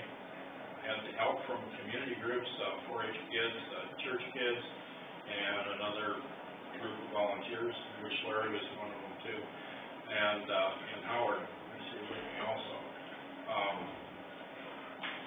We got that done, and then in order to kind of baptize the carpet, we had one of the deputies from the sheriff's department come, and the kids got excited about having him there. I think we had a pretty good number. We had well over 30 people in there just to hear the deputy speak, and the kids had questions that were way off the wall. So we appreciated his time and his patience. It's kind of tough for the kids. We wanted them to know about the security they had there in the library. They go one direction for school, and that were protected by another agency in a different county. So they're kind of weren't, a lot of the kids didn't even know who they were. So now at least they can wave at the policemen at our local constables, and so we're thankful that they do come through. They haven't stopped at the library periodically and just said hi and kept on going. But they want the kids to know they're out and about. And because of that reason, we wanted to push a safety issue that in a town of a lot of transient type families, we put up some security cameras in the library to kind of guarantee that we didn't have anything fall through the cracks, and we just felt it was a good idea, especially for supervising people with transit. I think I'm one of 5 in the northern part of the state library or directors. So it's just it was a good help. We also invested in new computer tables and chairs for our kids, more of a conference type setting where they could get together. We don't have quite the amount of people that Mary has to go through hers. We have right at about 200 a week, a month. Kids varies, sometimes as many as 20 a day, especially on early outs, and that ranges from 4-year-olds to 14-year-olds. So it gets a little carried away sometimes. We haven't done anything officially with the program yet. I'm still trying to get used to what needs to be done and what should be done. I've also just got certified, with my first course, so I'm happy that we got that done. We had the county meeting of all the librarians and boards this fall, which is a good time that we get together and we kind of, you know, what are some of the things we need to do, or what are some of the things we want to bring to the supervisors in the next month. And, you know, press for funding. I think, we looked at a little bit more than what we did last year, and so it would be our request for $15,000 versus, which, with the electronics and everything, they're pushing us to update, keep things secure, so we got a little bit more of that going on. We also have, trying to push, get, adults into the library. We have an afternoon coffee that a group of ladies have in there, and, of course, the kids take over the computers any other time I'm there. Val Gilbert, you know, she's new on the job as well. She's just getting her hands, ringing, for the things that, we didn't know when we got into the thing, but she's got some adult programs going on that have been very successful, and she's trying to expand on them, and try to gear up and get the kids, coming in. Once you get the kids, you get the adults to follow usually, so, that's one of her challenges, coming up. But, we're glad to have her aboard, and, folks in Melvin, they're struggling, it's just a challenge for them. Smaller town than what Ashton is and Ocean, and, it's harder for them to accomplish things that they want to over there, but nevertheless, we don't want them to be left out. They need to be, their voice needs to be heard, so we're thankful for them as well. Am I forgetting anything, Howard? Now, we had a glitch in our computer in February. Put all the books, everything, under gardening. So one of the major things that we did do, that Alfreda, who is retired from the library, but she's a volunteer, and so is Larry, she came in and we went through all of the books in the library. And it was kind of a inventory that we didn't want to do. And, needless to say, now we're back up and everything appears to be more correct than broken. And, so I learned a lot about the library, not that I wanted to learn that much, but, it is a job that's more than just checking in and checking out books. They do a lot different than I expected. So, with that, are there any questions for me, or? I'm not trying to be nitpicky, but it wouldn't hurt just to check, to see that it's listed for Ashton that the county gave $13,000, whereas I think across the board we gave $13,500 to each. Yeah. And so the city gave $13,500, I don't know if it just got flipped or, to make sure that we. I will double check with that, because that's a spreadsheet, and maybe it didn't come across right.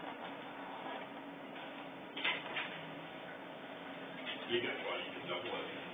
I was saying, if we think it's the $13,500, we should get $500. No, I'm pretty sure that's correct.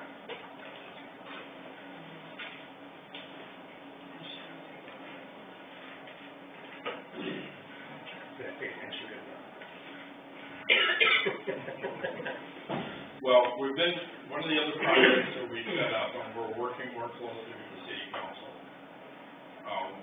One of the things that we discovered that I discovered was there was kind of a deficiency in communication. So it's been one of my goals is to keep the council just as informed about what we're doing monthly as what we're doing with you, only not quite so often. But they get a report every month now. And I think that's important in communications in small towns. I forgot Jared. Jared, right? Ted, okay. Ted and Jerry. Okay. we did get a. Leroy. Leroy? John, that's your name. That's Jones. Jones, yeah. We did get a SHIP grant this summer too as well, that I didn't, almost neglected, that supplied the chairs for our computers. And, we're very thankful for that. And that was through. Yeah, So thank you. yeah.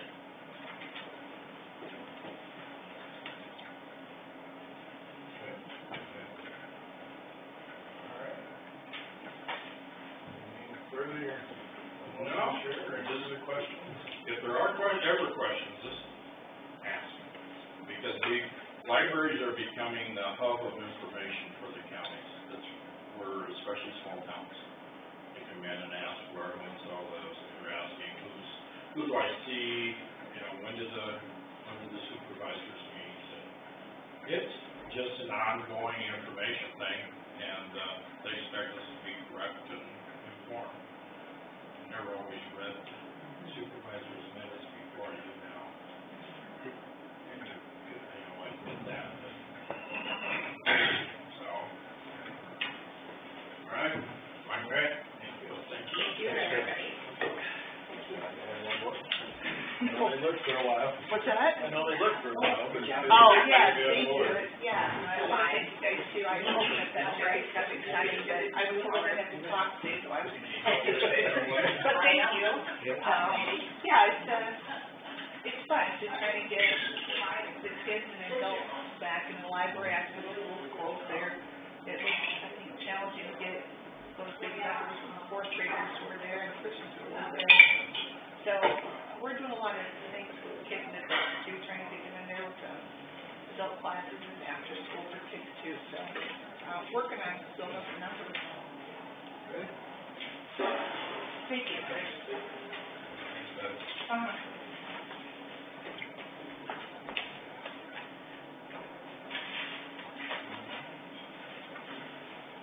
Slide back up to custodian duties.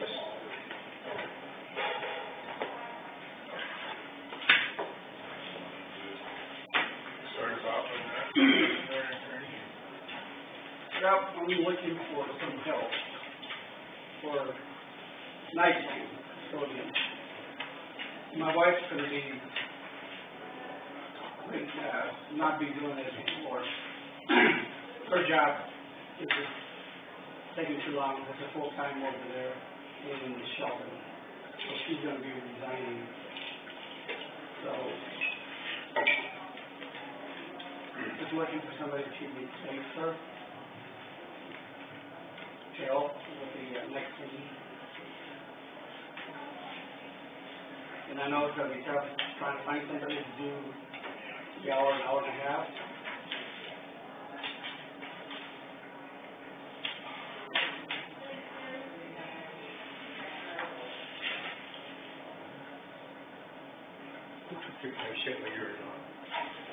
I called Dee to kind of a backup, but she doesn't want to do it all the time.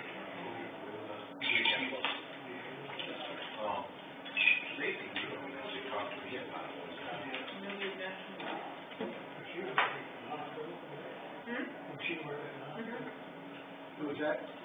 Yeah, she talked to me about it. She wants to do it, but only if she has benefits.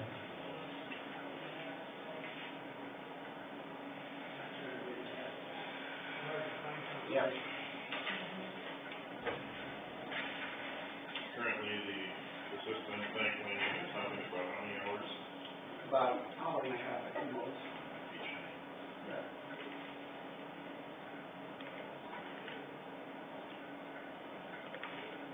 So what do we do, just advertise or?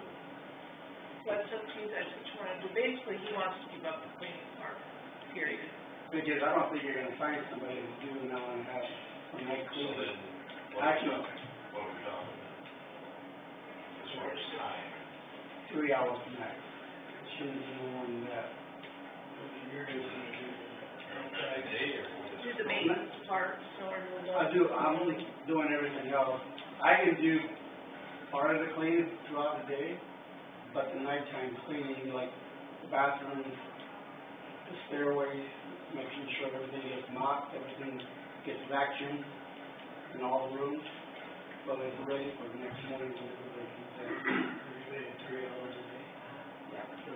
Yeah, maximum. So now, are we paying you and your wife, or are you getting a check and is your wife helping you out? No, we both. But she'll be giving up her duty.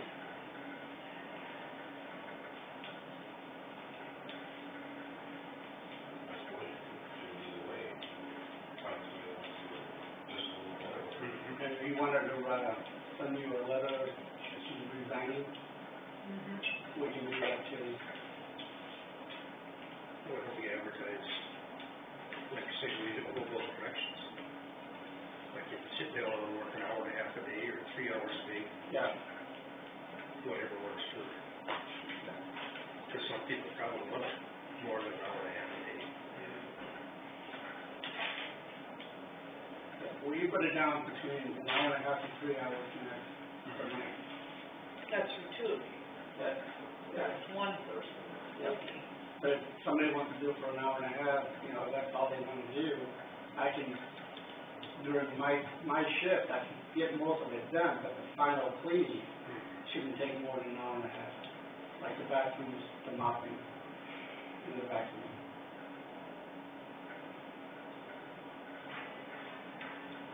This is him, you got a routine, there's somebody else coming in, Yeah. right? Yeah, well, it'll take them a little bit, and they'll have a routine too. Yeah. Could we advertise it like anywhere from an hour and a half to 3 hours a day? Advertise something like that. I don't know exactly word for word. Minimum hour and a half, and maximum 3 hours. And there's times that, on the days that it's snowing all day, my job is usually outside, and that's where Molly usually comes in, and she does all the cleaning at the courthouse by herself. So I would stay outside, maintaining the driveways and sidewalks.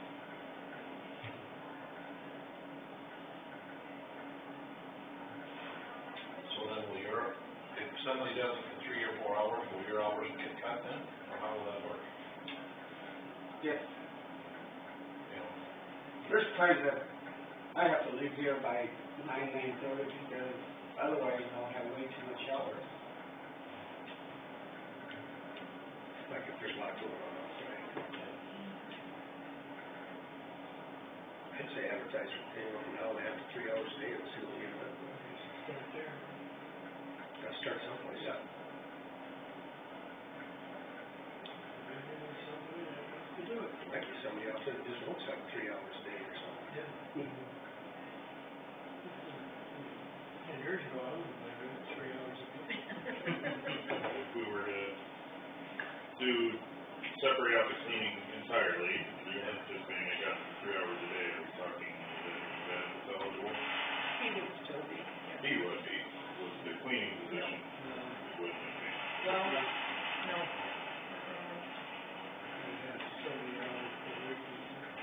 To do all the cleaning, how many hours does it take you? A thorough cleaning, A normal week.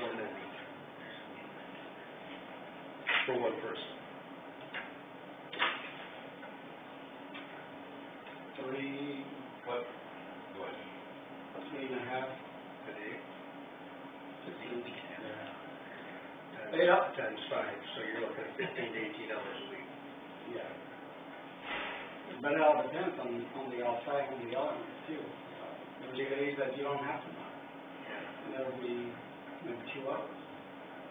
When there's snow out on the ground, people walk through the grass or through the snow, you track it all the way upstairs, then you gotta mop everything from top to bottom. All the bathrooms, all the entryways. On average, you're looking at 15 to 18 hours. Yeah. Approximately. At least 15 hours a week. What qualifies for benefits? Where's that level? 20 hours, isn't it, 22 hours or something? According to the policy, $10,000 a year, isn't it? yes. That's what, If you make over $10,000 a year, you'll get 100% insurance. It's 10% of every thousand you get.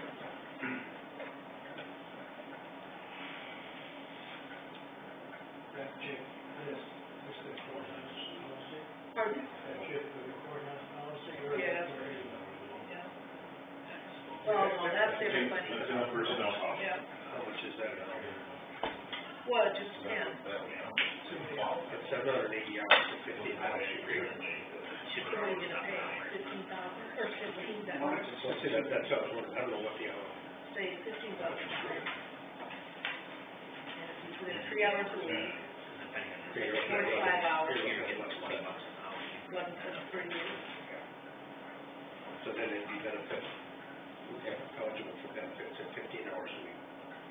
Does that put you at around 7 a year? What do you figure for $15? I don't know what an hourly rate to take out of it. It should be based off hours, it shouldn't be based off a dollar. Yeah. But if it's based on 10,000 a year. There's federal requirements, it's based off hours, it's not based on dollars. Except we approved a personnel policy that has it in there, so it could be in excess of the policy. It can always be amended.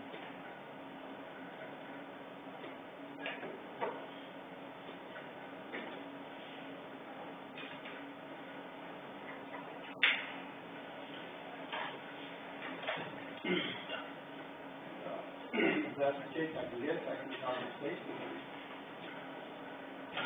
Still have to run an ad, but you can let her know, yeah. You know, really, as a part-time deal like this, the benefits should be part-time too. I mean, I'm not saying part-time, but it shouldn't be a full-time benefit. A percentage. Yeah. That's just my thought. I don't know, really, yeah. Yeah.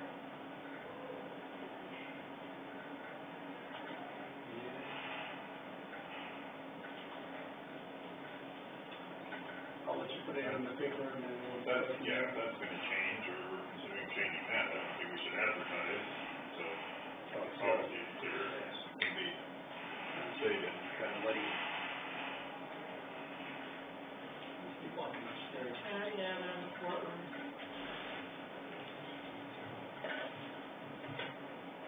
So should we wait before we advertise, or what do you think?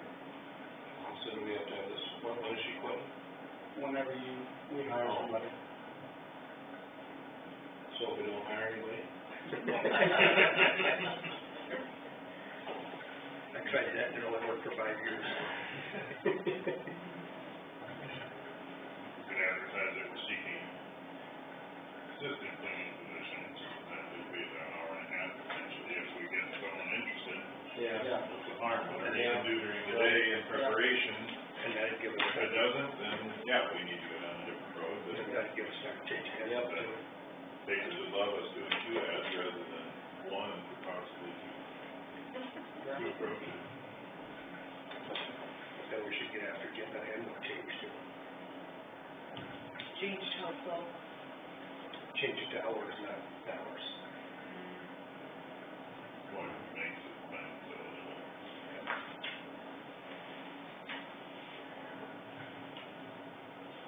We got a 10:30. Dan here. Just give an update, we talked about it on the, sorry. So we're just gonna do advertise a hour and a half together? Assistant. Yep. Just hour and a half is all? Hour and a half, 3. Anywhere Do the hour and a half, from an hour and a half to 3 hours. 3 hours. It can vary, but if you're able to get some of it done in preparation, during your hours.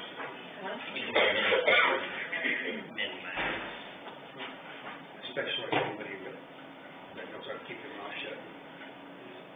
You're not gonna get too many years, not gonna take. But we might be surprised too. Yeah. We'll run it, see how it goes.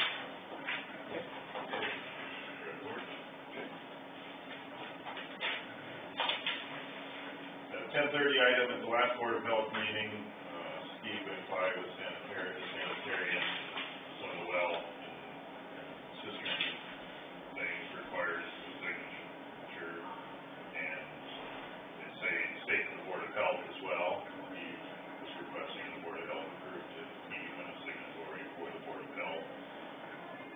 Thought first that maybe we needed to give approval to that. His reading of it, it clearly identifies Board of Health, so I guess if we want to act, acknowledging the Board of Health move to approve him as a signatory, we can, and being overly cautious. He was originally gonna come and kind of explain the situation, and talk lately, so I think it's more clear that this requires the Board of Health. I don't think we have to micromanage now.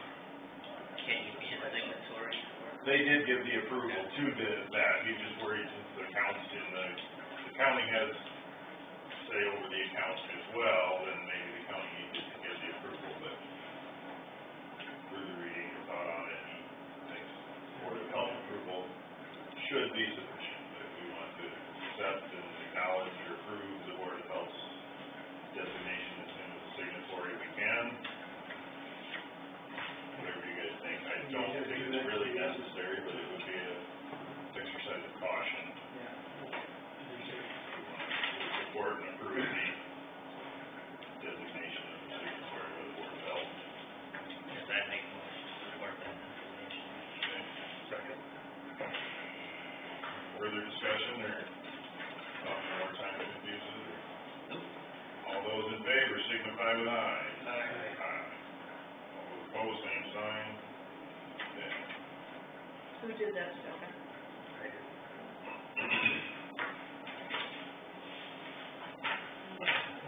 Supervisor's Compensation Board Representative appointment. A willing participant, anyone else? Have a name? I actually talked to Gene Weisman first, and he said, Dr. Tommy, I'm too old. Tom Weisman, I had conversation, he was willing or is willing to be served on that as that representative. That would be, we could approve. Sounds good to me. So, we have a motion, I'll make John motion, by Jerry Helmer, support from Leroy DeVore. John Weisman to be the Supervisor's Compensation Board Representative appointment. All those in favor, signify with aye. Aye. Opposed, same sign.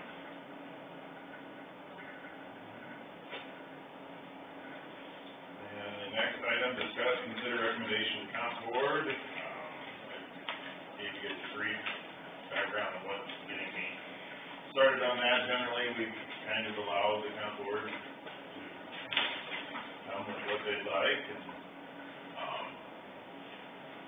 I would foresee a potential discussions in union negotiations that I think it would be good if we would consider adjusting the sheriff and chief deputy's salaries comparable to what the 80% health insurance benefit provides for them. Handed out the health insurance rate, as I run the numbers. If you participate at the current family rate of $608.50 versus the union negotiated rate, $934.40, I get $325.90 per month difference that the county is contributing, or $3,910.80 a year to move from the 80% participation to what the rest of the employees receive is 50% family participation. I can see, or I would be in favor of offering that as a wage increase because the benefit would be reduced by that amount. Maybe we can additionally discuss raises for all elected officials, but this would be separate from that and need to be in addition to that. And when the town board makes a recommendation to us, we can either accept it, reduce it equally, or reject it. It would be, in my opinion, more important to make sure that they would bring something to us that would be something we would likely approve rather than see a reduction to it, because that could affect trying to address this portion of it. Our auditor said she talked to her representative and was not interested in supporting that idea. If we can't get buy-in, or if we don't think that it's likely to happen, then I don't know that it's worth having the discussion, but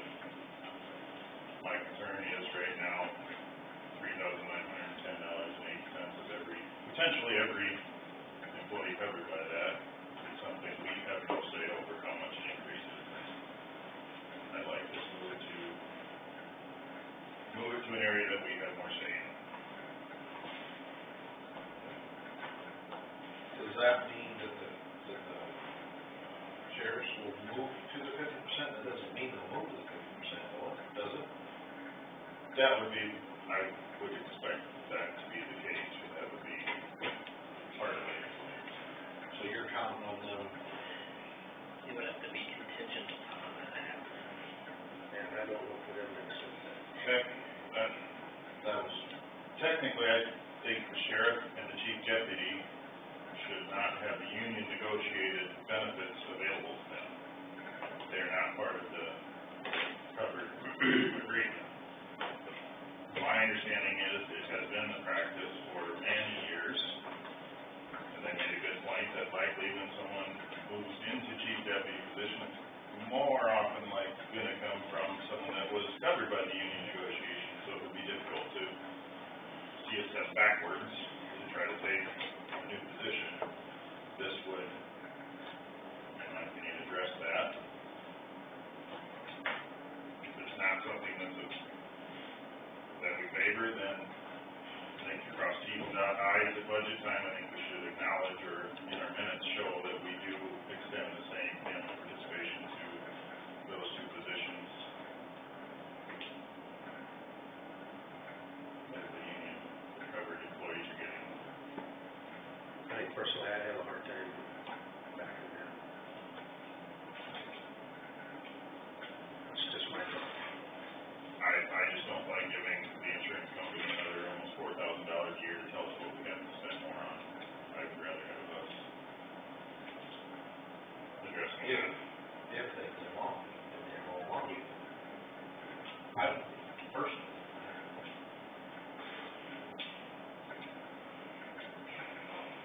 And I don't know how to say it any better than I have. I guess I've wrestled with it and thought about it for the last how many days and nights, so to try to explain it quickly and go through it with you guys as much. I have been asked, then, when secondary road went non-union, they had to drop from 60 to 50, why can we not compensate that for their loss? We could have. In fact, my first recommendation was that what we participated in their plan at 60%, we would fund that same amount the next year, thus creating 54%, 58%, whatever it became, but we would have participated at the same level we had previously. I believe it would be quite similar to this approach, not the exact same, but it was a way to not harm them in seeing the benefit reduction. This is another approach. Honestly, it's just not something that came to my mind this time. I think they would have been similar approaches to not seeing employees go back.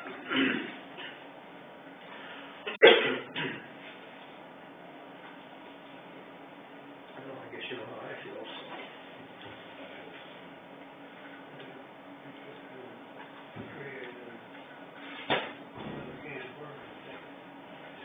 We've got a can of worms open already. We're paying 80% for a small portion of our employees, and for some reason we are willing to let that continue. I'm trying to address that. I said before, I'd like to get it addressed in the contract and then have that discussion. we won't have the ability to adjust the union contract in this manner without the sheriff's salary being adjusted or addressed. He's not part of the union, so I kind of get that. The code doesn't allow us to pay deputies more than the elected official salary, so we're not going to be able to pay union members more because we would be limited by the sheriff's salary.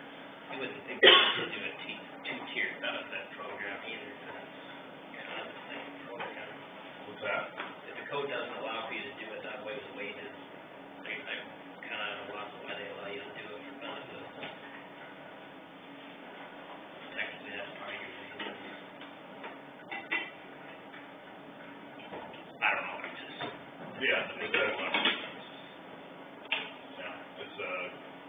collectively bargained agreement, I'm guessing, so I don't know what your background on that, but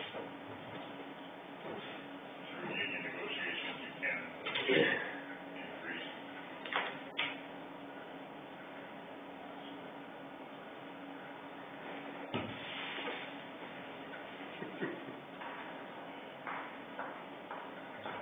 Well, it seems that there's not interest. I will just again say that it is.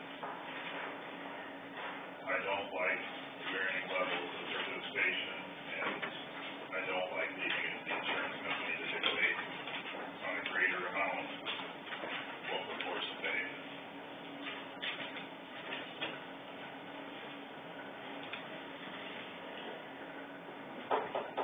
We have discussed, consider memorandum of understanding for lot 4 in the enterprise park, as well as set public hearing date for the development agreement for lot 4 in the enterprise park.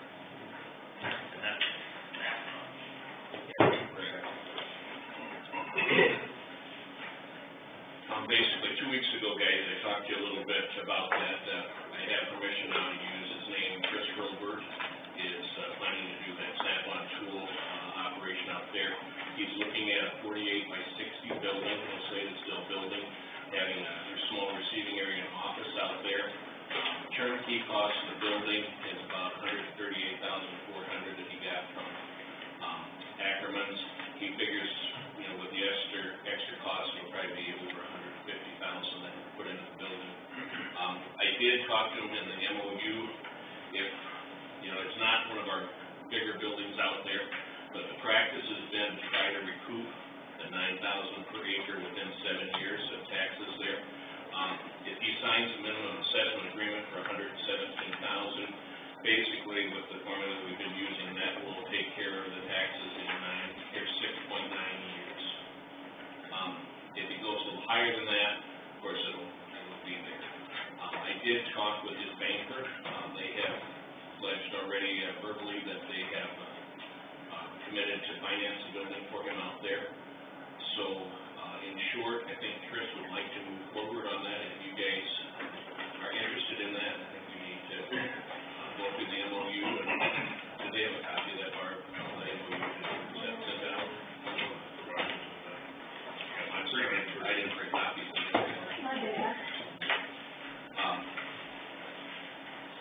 Basically, all it says is it's called Herbert Tools LLC. They're looking at building out in lot number 4 in the Osceola County Enterprise Park. We have in here the project totals in excess of $120,000 in improvement costs, but we're just kind of keeping it there. Basically went down, the cost of the land, if you want to do it the same way we've done before, would be $17,100. It's 20.9 acres at 9,000 acres. I'm like already. I'm sorry. Your partner downstairs, I'm like. Oh, Stephanie? Shouldn't she be up? She's actually on a webinar right now, so she's tied up with that at this point. But we've kind of gone through this as well, so she has some idea of what's there. She thought our formula was a little weird when we started off, but after 10 times of explaining it, I almost understood it myself, so who knows, so. It's gonna be cold storage, but he isn't gonna have it insulated, the whole building. He isn't talking in-floor heat, he's just talking insulated building with, I suppose, forced air, what I would imagine to put in there. In short, he is talking down the road too, maybe expanding, putting on some, either rental, type buildings or another, business. There would be enough room out there, depending on how he set the building too, almost 2 acres. You're talking 2 football field size ballpark, and be butted right up to where the farm is right now on that west side. So, in short, if we did like we did before, he would give us a check for $17,100, and the county would turn around and give an economic development grant back to him of $17,100 in the same day. Like I said, he already has agreed to a minimum assessment of $117,000, and that would basically meet our past requirements we've had for getting the land distributed out there. Chances are the building might be assessed a little more than that, but he's willing to go with other than that, he'd like to try to go as soon as he can. His goal is to kind of lock in the price of steel before it goes up here for the first of the year.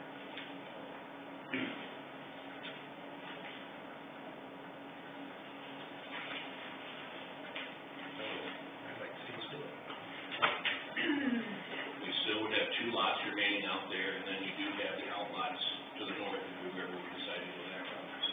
Has there been any interest at all in that cap harvest building? There has been some, but, to be honest with you, it's not going to paper either, but, the bank, I think, is holding on to a pretty high price there. They're still in the mid $400,000s that they want for the building. There have been a few, but each of those has kind of fallen through. I'm gonna, this is only speculation, but I'm gonna guess a year goes by here, or maybe not even quite that, the bank is gonna come down considerably in price, and I think we'll have a pretty good chance of it. There have been several local businesses that have expressed an interest, but for one reason or the other, given the farm economy, given just, the current price, they just didn't want to bite on it. Well, I think the bank can only hold on to it for so long before they. Right. Is it 4 or 5 years or something like that? I know they don't, it's different for different banking. We also talked, I know, off the topic here, Keep it to lot 4 and this discussion. I'll make a motion to approve the MOU. Second that. Jones, support from Schulte. Interested business owner already signed on to approve the MOU for lot 4 in enterprise parking. Further discussion, questions, comments? All those in favor, signify with aye. Right. Aye. Those opposed, same sign. Do we have to set a hearing date now, or? It would probably be good if you could set the hearing date. I think Mark said it was 4/20 or something like that. Had to have at least 4 days notice and up to 20. But if you guys are willing to go along with it, I'm sure the sooner we can get the public hearing date set, the better off it would be. Or gets back, we'll see what they can. We could have it on some of that.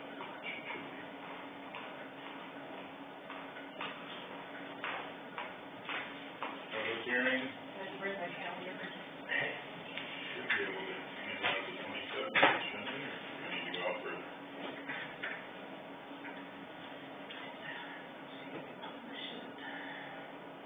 Do you have an ad ready? No, I actually didn't. I wasn't even sure you guys were gonna vote on it, so who knows, but. They'll get the paper till the 19th. Yeah, you could. 1, 2. Yeah. Okay, that's the ad to be written this week. One of the kind of holidays, yeah. Yeah. We want just. Put it in January.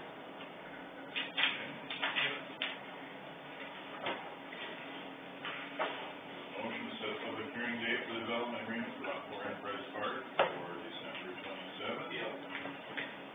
Motion by Schulte, I thought I heard DeBoer support that. Yes. Okay, further discussion? It's me. He's probably behind his head. No, as Mike said, I heard they were. Okay. Okay. Here's it. Yeah. Well, right. Okay. You guys tell me who would like that.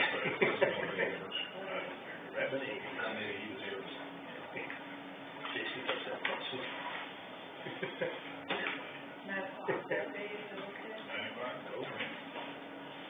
Further discussion? All those in favor of setting that as a public hearing for the MOU or development agreement, signify with aye.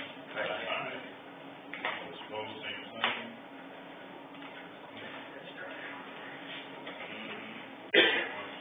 Brief recess.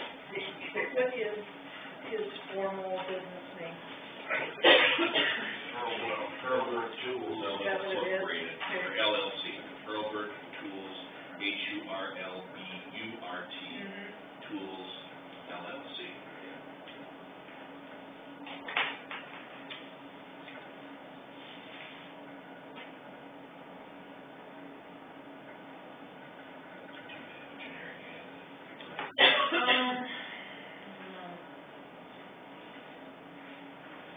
Probably gonna have Daniel do this. save money for that. I know, Every time we talk to them, it seems like we get I know, a couple $100 down the tubes. I know. Maybe look at the old ones and see if there's anything we can. Okay.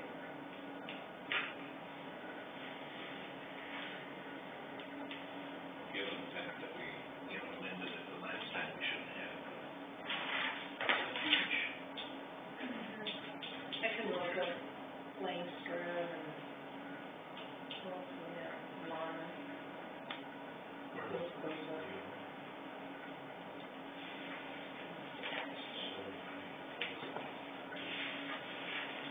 Over on that thing, it's really soon, and I think that's over at 27th there. Yeah, No, I there's know those it. ramps for that pit. Mine kind of gets away from me here. See that project around.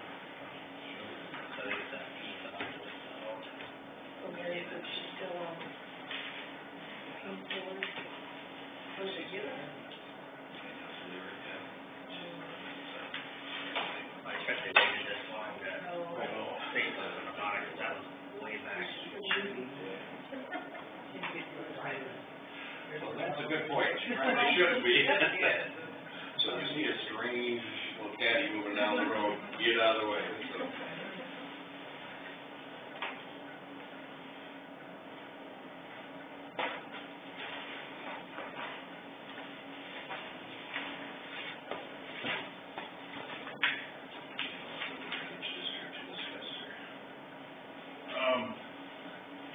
I don't know.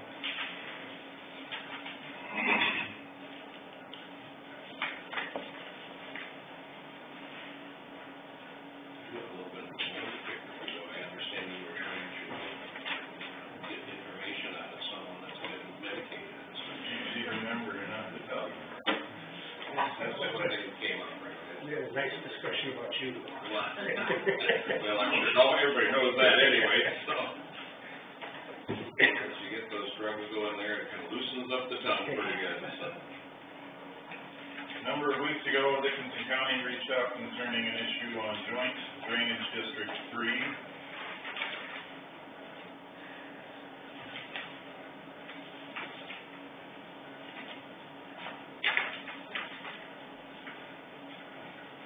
In the message, it says Dickinson County Board would like to set up a meeting jointly with Osceola County Board to address the immediate maintenance issue. You gentlemen like to set up a meeting with them? Like, Did they timetable when they wanted to do it?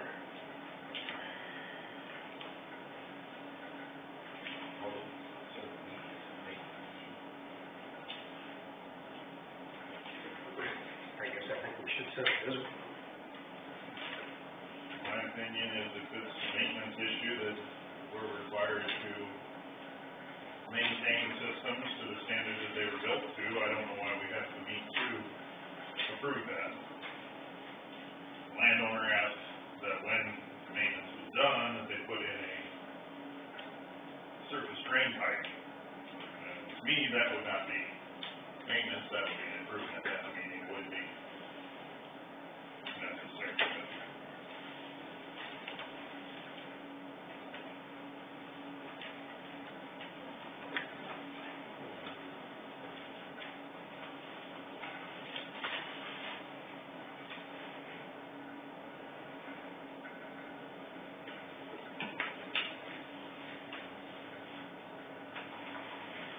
Well, I guess I think communication is good, so I think you better sit and visit with them. Whichever direction. Here, visit with them there. Whatever works.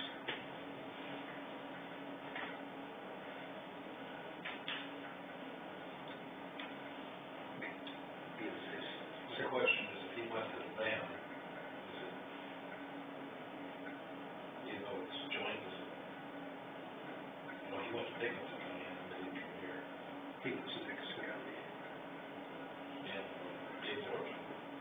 Is that Dickinson? That's the county line, right? But he's on the wrong side of the line.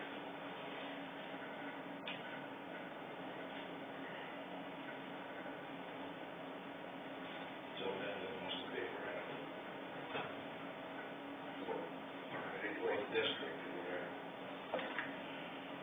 I'd probably agree with you, Mike, we probably should send out and see what we can get, just communication. Yeah. Maybe meet in Harris, or, Jeff Harris is closest to that. Doesn't make any difference where. Where? So you guys are interested in discussing potentially improving? Yes. Yeah, in case that's the route it has to go, then we've got our bases covered. Where do we meet with our Does he have to submit a form for improvement? My reading of the code, there's no requirement for that. The board, the trustees of the drainage districts can proceed. With the repair, if he wants the improvement of that additional height, does he have to go through the whole process of remonstrance and all the rest of that for improvement? Yeah. Improvement would be subject to remonstrance.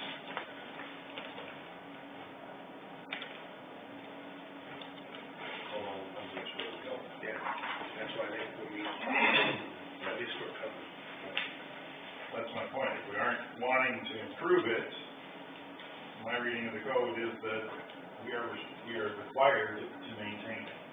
So if we're repairing it to the standard that it was, I don't know what a meeting is necessary for. We're obligated to repair it. If we want to consider improving it, then I don't disagree, a meeting would be necessary. But he would have to follow the procedure in order to submit for the improvement, just like all the rest of the districts, or to add that height in. Yeah, I don't know what he's turned into Dickinson County, I have no idea. Do you know what he turned into Dickinson County? Or I should say Luzerne.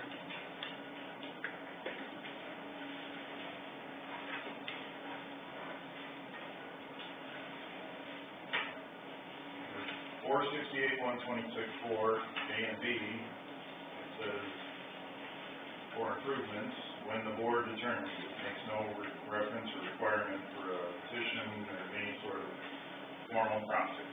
The boards, in this case, are the trustees.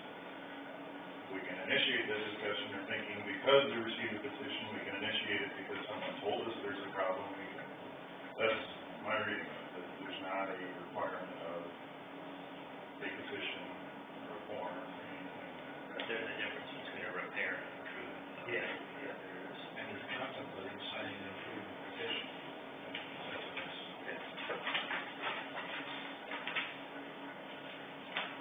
They have both the district. So do you wait to see if he, Well, if he doesn't get what he wants to, petition. That's the way I look at it. because we can't stretch it, can we? Is that just a maintenance issue? So I'm sure the dollar amount would trigger a hearing.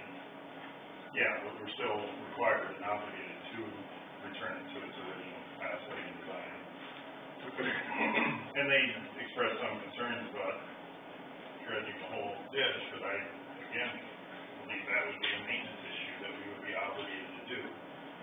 It may trigger a hearing because of the dollar amount, but I don't think there's any remonstrance potential that if it's not performing up to its. So we need to find out whether it triggers the dollar amount for a hearing first, probably. That's why I kind of think a meeting, it's not gonna hurt anything, at least we'll know what's going on. Maybe I'm wrong, I don't know. That's just my thought. I don't think we'll have anything at that meeting that's going to determine that. Further, that we're obligated to do repairs, unless we're instructing them to investigate the potential cost of the repairs prior to that meeting. Would we have to get with them to set a hearing date if the dollar amount goes over? At that point, it would bring it to that level. To me, the original request here is to deal with washout, which needs a repair, and I don't personally know why we would need to meet to say, let's do a repair when we're instructed when it comes to repairs.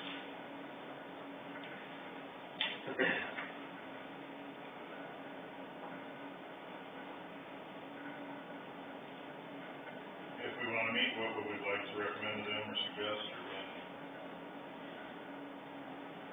I mean, as far as meeting date. That's on the south side of the road. That comes from our company. I know, so. There must be stuff about school that goes in that must be.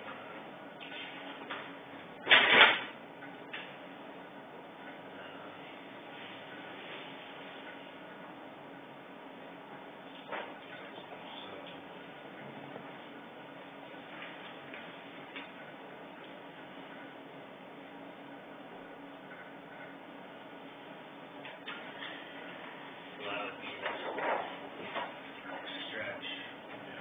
Out right there. It's probably here someplace. Yeah, just over there.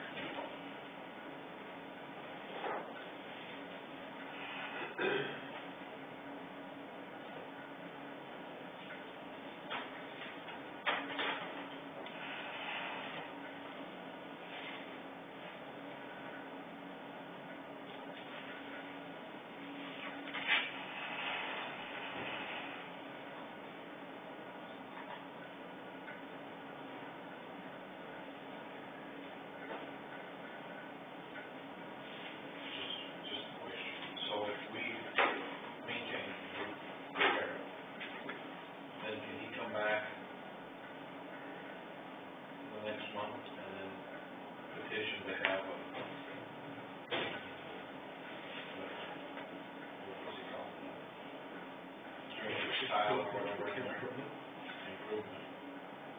Did we just waste a lot of money? Yep. In my opinion. Doing it twice?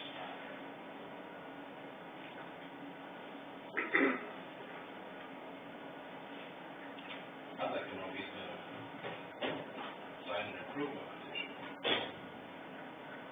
That would probably be key, wouldn't it? Or not, maybe I'm that wrong. The way I look at this one, he's contemplating signing an improvement petition. So if you say, no, we're gonna do repair, then he decides to sign it. I don't know what to say.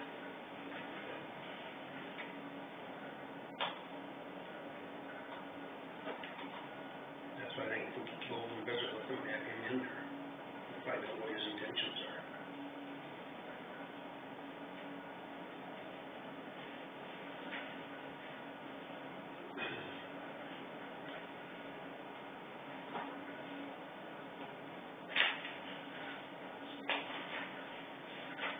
I don't think any more meetings, I think we should talk to him.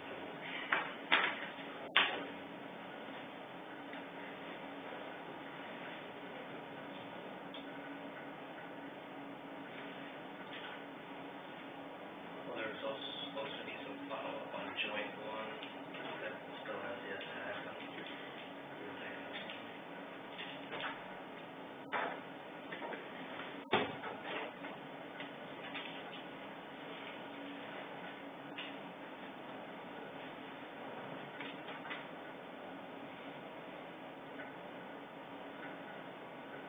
If it washed out that bad, does that mean it needs to be improvements to it?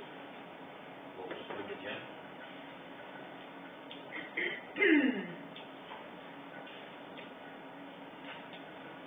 I would almost think so. Because that looks bad enough to me.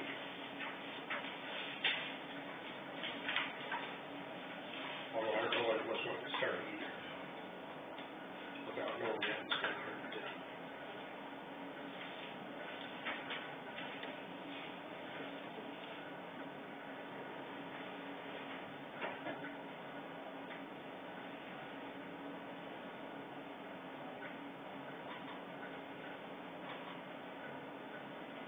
What are we gonna do?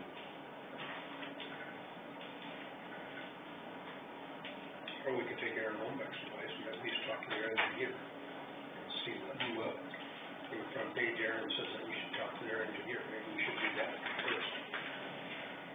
And see what his thoughts are.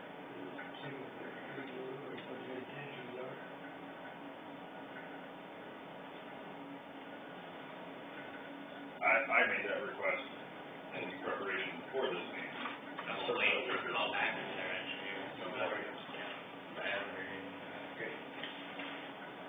Personally, I think I would like to send to Dickinson County that we should proceed with maintenance, and repair, because it's obvious that damage is done.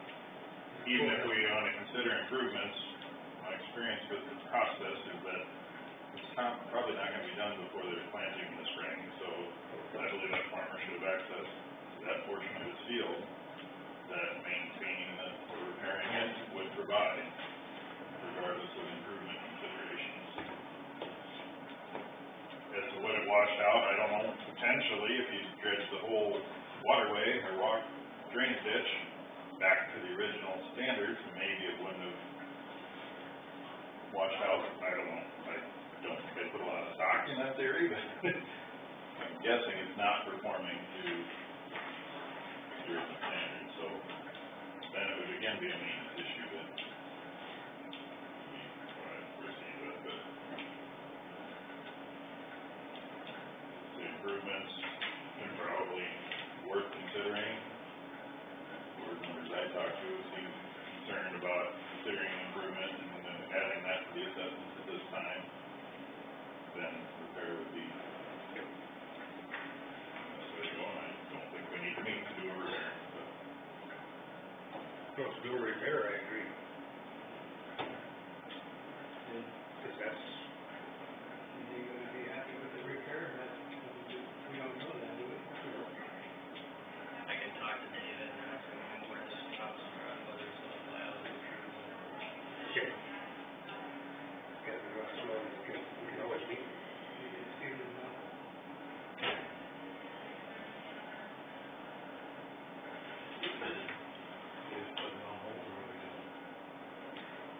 I wouldn't see what fence lines out for me, otherwise.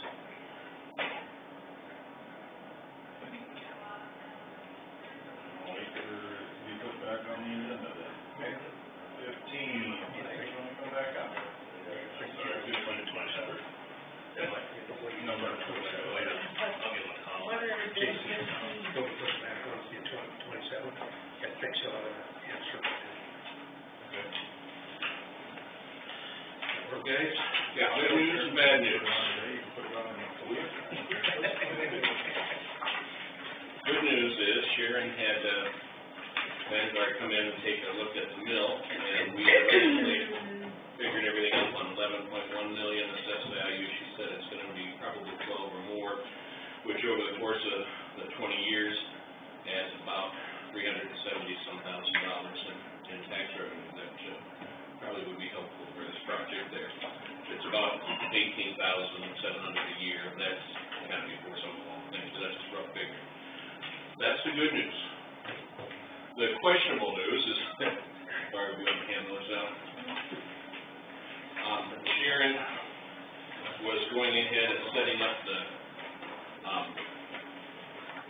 area for the tip, and when she, well, if you look back at the third page, this is what we got from CFE when they were talking about the legal description. Went ahead and put that in. When she overlapped the aerial map with the actual legal description, you'll see on that first page, that little green area, that's kind of right where the mill is. Unfortunately, the legal description that we have for bringing taxes down off of it is that section to the bottom right, that large square there. I think it says 17.27 acres there. That was labeled as section H, or parcel H. So in short, the mill is not where we anticipated it would be, according to the legal description. We did get a hold of Mr. Danos, and he said, well, it's probably a pretty wise choice to fix this. And he said basically, we had talked about the possibility of just expanding parcel H to include that green area that you see on there now. He said that probably wasn't ideal. Oh, Jason, I thought it was a brilliant idea, but it wasn't meant to be that way. So what he is suggesting we do is basically amend the plan to include parcel I, which would be that new green area that you see in the first part of the map there. It's one of those things that I did talk with Steve Peterson over there today, and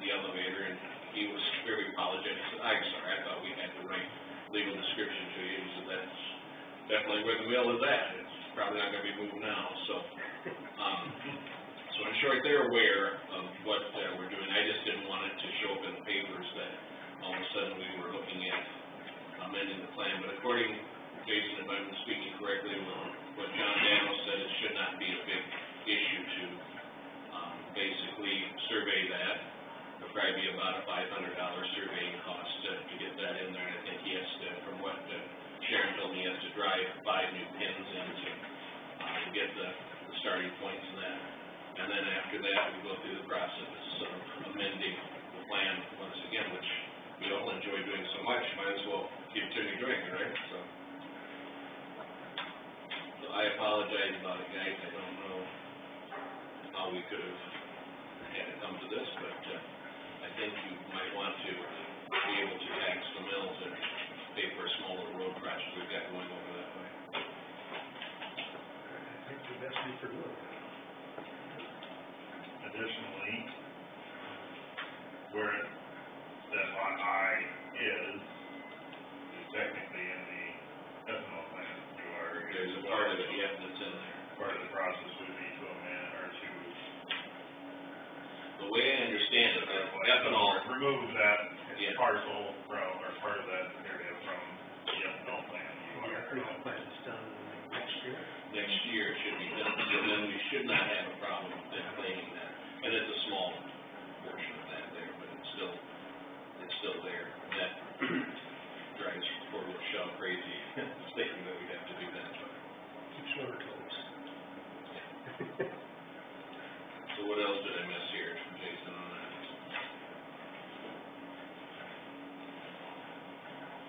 I guess I think it would be wise to go ahead and authorize amending the plan as quickly as we can. And the one good thing on this whole thing, even though it's not ideal, is at least that the land was not certified yet in the tax area, so for the TIF, so at least we don't have to deal with that at this point, so. Did you need a motion to have a second on that? I'll make that motion.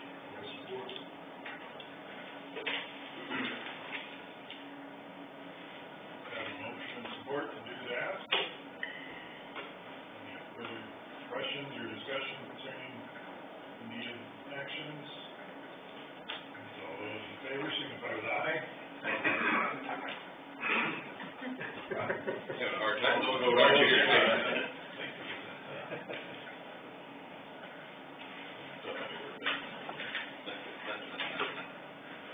All those opposed, same sign.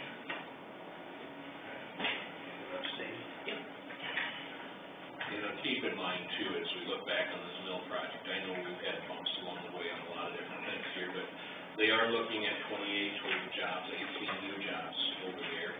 And the jobs will keep, also in talking with Arlen and some of the folks on the city council over there, they really feel that their housing project is really taking a big step forward simply because that mill is there. And had the mill not been there, they don't think the houses would have been moving like they have. And they actually had a couple other houses being built in Waukegan right now as well.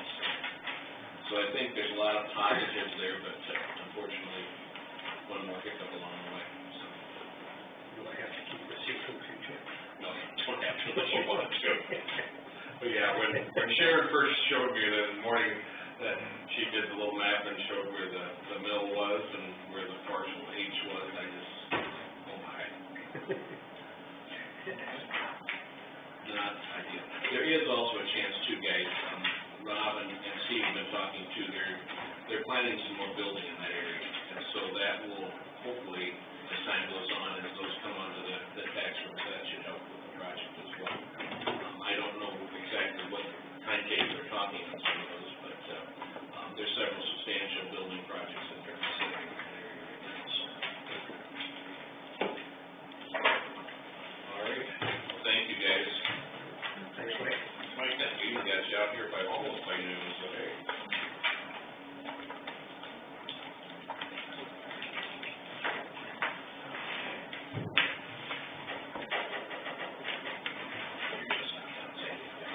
I am going to try to get to Orange City for the retirement coffee for a couple of their supervisors. It ends at noon.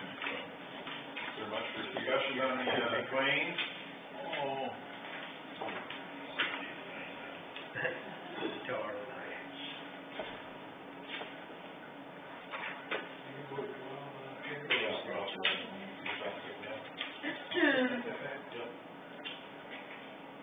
I didn't see anything in particular on the claims, did you guys? There's a couple joint ones. Yeah, yeah, and then there's one for DD number 47, I'm not sure which that is. So in case like that, what makes it easy to approve claims? Do we have to have one that, not in there? I remember seeing a lot more in there. Oh.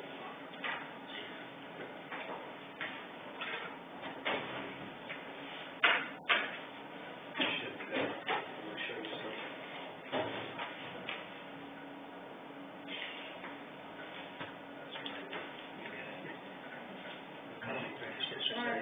One. If you don't, it just breaks my heart. No, I give you one if you wanted it. So it's there, is this for 47? Yeah. Yeah.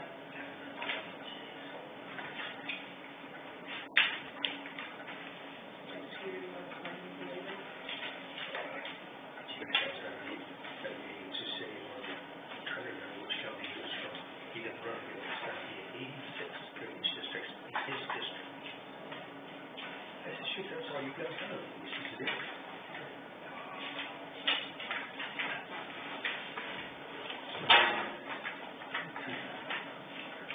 Did you make a motion? Yeah.